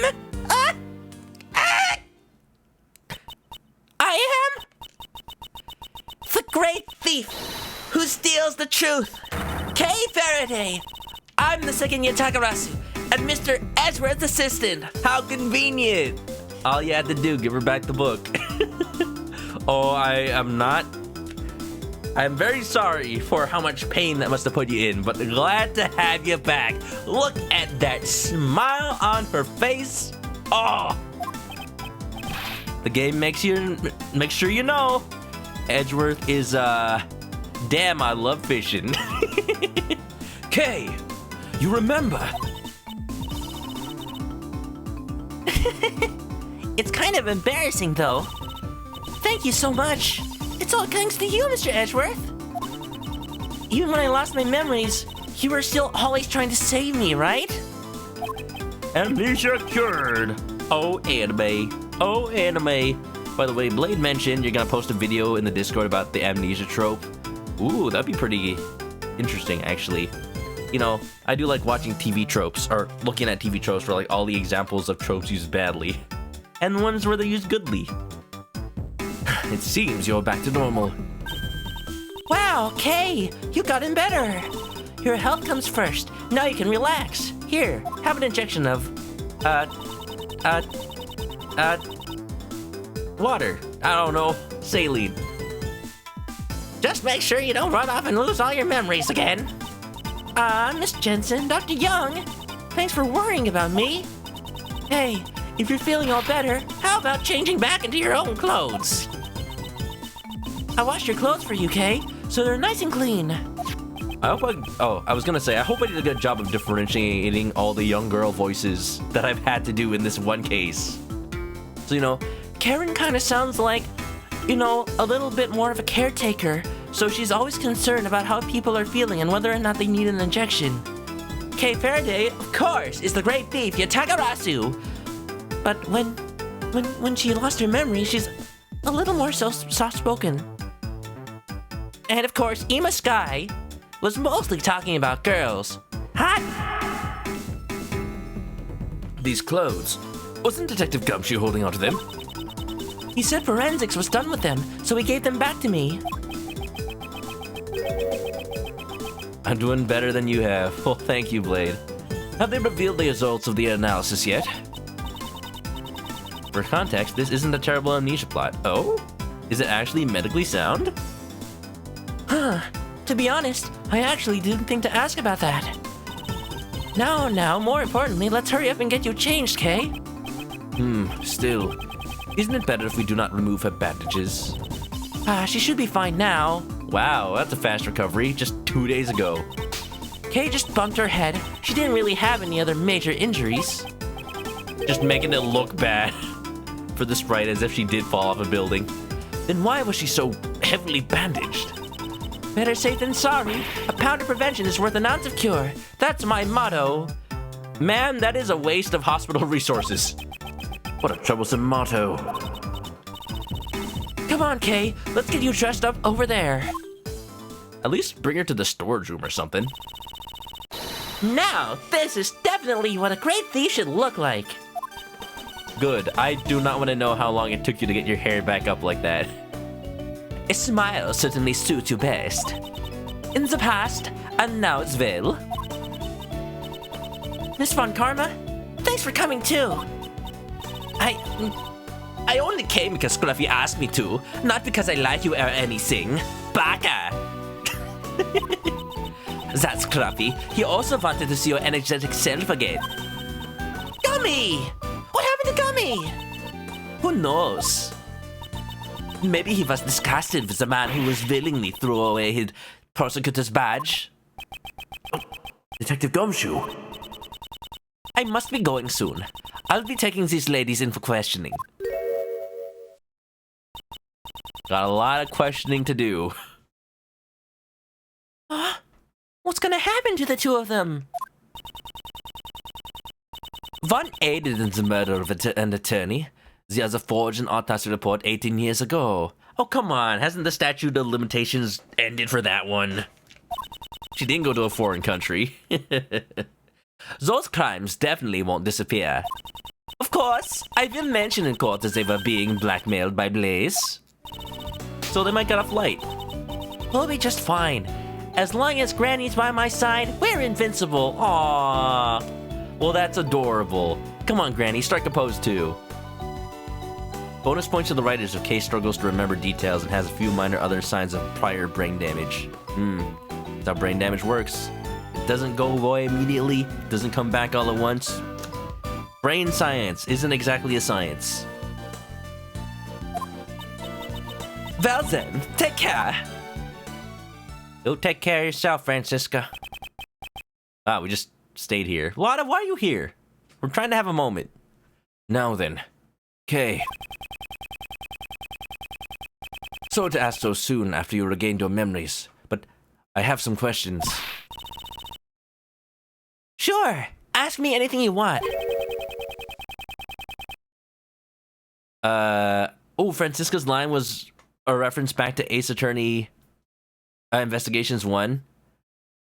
She told Kay as a kid that too. I forgot, it's been so long. I love that. I love that so much. That's something important. See, I'm very confident that the fan localizers did their duty. Because it's not just coming up with good fan names, coming up with like good translations for catchphrases and idioms, but also going back to the first game, seeing how people talk, noticing lines that were said in Japanese that translated a certain way so that I could do it the same way for this one. So good. So good. What were you doing on the day you lost your memories? Yeah, why were you there?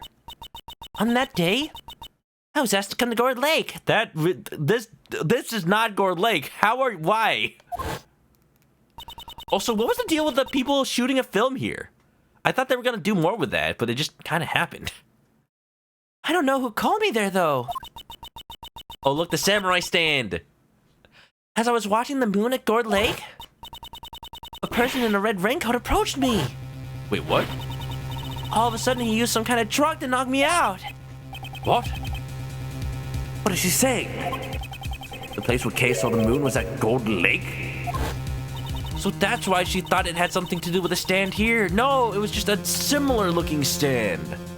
That explains the discrepancy with the moon.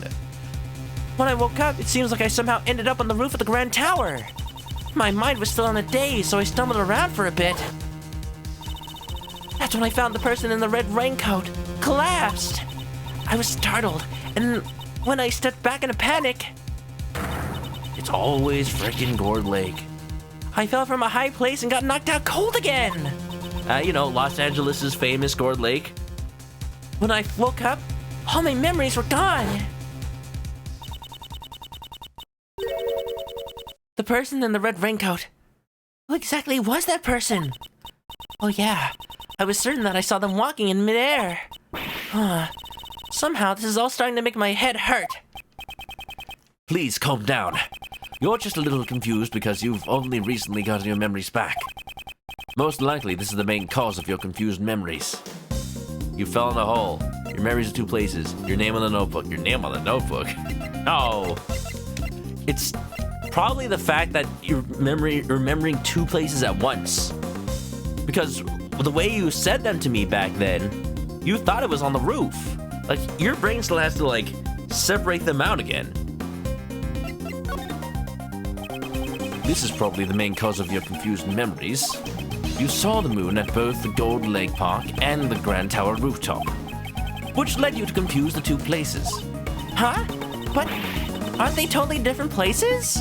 Well, not like the way you described them to me. Too many people walking around in raincoats. To be fair, it was the same raincoat. Even if I was in a daze, do you really think I get them confused? Most likely, there was something at the Grand Tower which led you to your confusion. The freaking stand. The Grand Tower rooftop and Gold Lake have 2 points in common. They both have a cherry tree and a food stall. Now that you mention it. I know that food stall all too well. Your memories were confused because you had been in two similar locations. The person that you first saw could not have been walking in midair. They were simply walking on the ground at Gold Lake Park. You must have gotten that scene confused with the Grand Tower rooftop. So that's what happened! How dare they steal the memories of a great thief! They'll pay for this! Well, stealing would imply that they took them. Someone took it. Nevertheless, I wonder who the person that assaulted Kay was. Just indeed. Because we know now that it was a different person in a different place. It wasn't Jill Crane. Was it Blaze or... No, because Blaze was busy at the auction place. Who? Person in the red raincoat who appeared at Gold Lake. Is that my ringtone? Sounds like a fire alarm. Is this an Amber Alert? Huh? What was that noise? Oh, Edgeworth doing his best impression of a guard from Metal Gear Solid. It sounds like it's coming from the storeroom. Is there... what? There's an alarm there? Mr. Edgeworth, let's go check it out. What's this? My shutterbug says it's tingling. I smell me another scoop. You're still here? Yeah, I noticed. April 6th, 9:53 a.m., Grand Tower, 51st floor, storeroom. Is there something that sounds an alarm in here? What? Smoke alarm, Mr. Monkey alarm, walkie-talkie. Mr. Edgeworth, this walkie-talkie thing here's what's beeping. Oh, well, good thing that walkie-talkie doesn't look like a certain somebody. This transceiver. Why do I feel like I've seen it somewhere before? Wait, we were talking about it before, huh? We noticed it the first time we were here. Beep, beep, beep, shut up! It's still beeping, Mr. Edgeworth. Is it ringing? I'm not particularly familiar with this sort of device. Yeah, it's 2019. Why isn't it a smartphone? Come on, we have to answer it. Here goes. Oh, I'm scared. Click. Hello, Edgeworth speaking. Edgeworth, you've changed your voice. Okay, please don't just answer it on your own. Especially not with my name.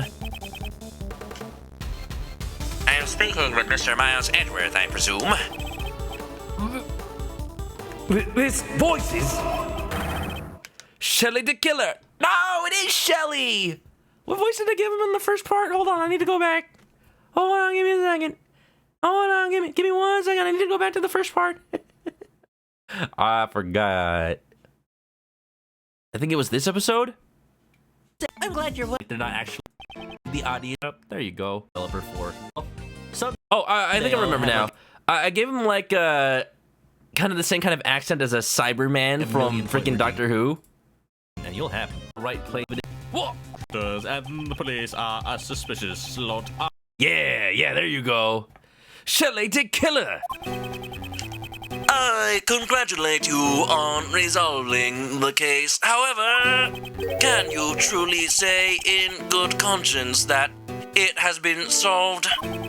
Are you aware of the mastermind who is pulling the strings behind this incident? Why do you know about the incident? Oh, he's been watching. Shelly the Killer, the dude from the first case who was wearing the red raincoat. Oh, you're right, this is Shelly's theme. Same one from back then. That's not important right now, wouldn't you agree? Right now, we're discussing the mastermind behind this case. I've had an inkling that such a person existed. Mommy! I also have that inkling. Okay, it's okay. I know you like Splatoon, but you don't have to pretend to be a squid everywhere you go now. But Edgeworth, I'm a kid now, and then I'm a squid now. Whoomee! Even before you said anything, a mastermind. Somebody who was even pulling Blaze's strings, huh? Let me guess, it was Monokuma? After all, there was evidence to suggest that someone had used K to disrupt the investigation. Huh? There was... So who's this mastermind? I would like to hear your thoughts on the matter. Would you kindly show me the evidence that indicates the existence of a mastermind? Nani? Nani, Sodi? Okay, let me think. A piece of evidence that shows that... Maybe a piece of evidence that I never used in the trial at all. So, maybe the IS-7 documents, we did just get it. I think it is. I think it's IS-7. Take that! This indicates the existence of a mastermind in this case. I can't say I really understand. Oh, I thought, I always got to tie it to 18 years ago. I am very sorry, but I also do not understand. Well, that's because I just presented evidence to a walkie-talkie. How do they know what I'm showing? He probably has a camera in the room. No? Okay. Let's see. Left unexplained among the evidence. All right, let's actually take a look. I thought it would be easy. Let's see. We know a lot of this evidence is just fake, His memories, someone walked... Oh, wait! The thing we were just talking about with Kay. Someone met up with her. Like, who was that? Was that Blaze or who? Take that!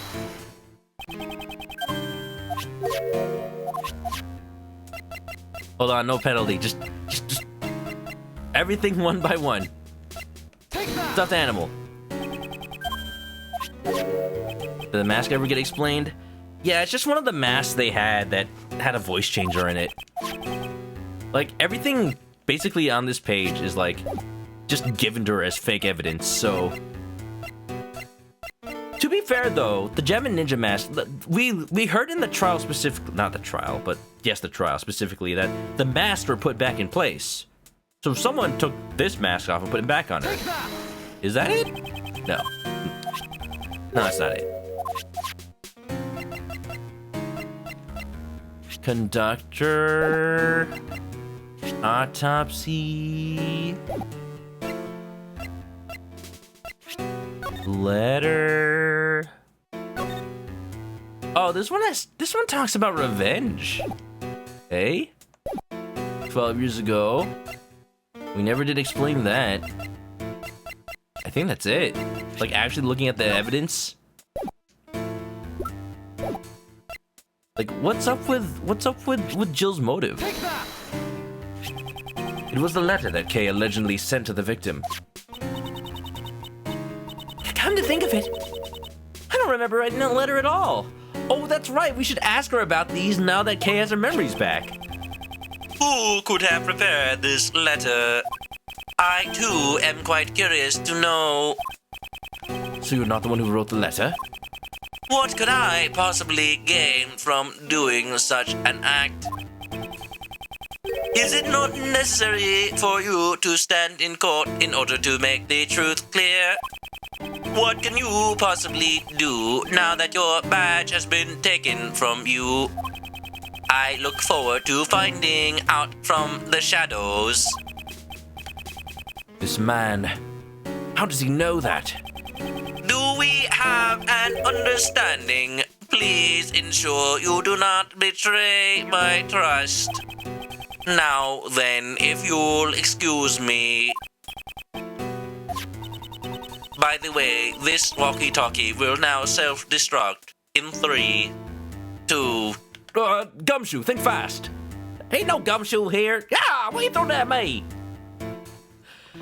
He said the case wasn't solved yet. What did he mean by that?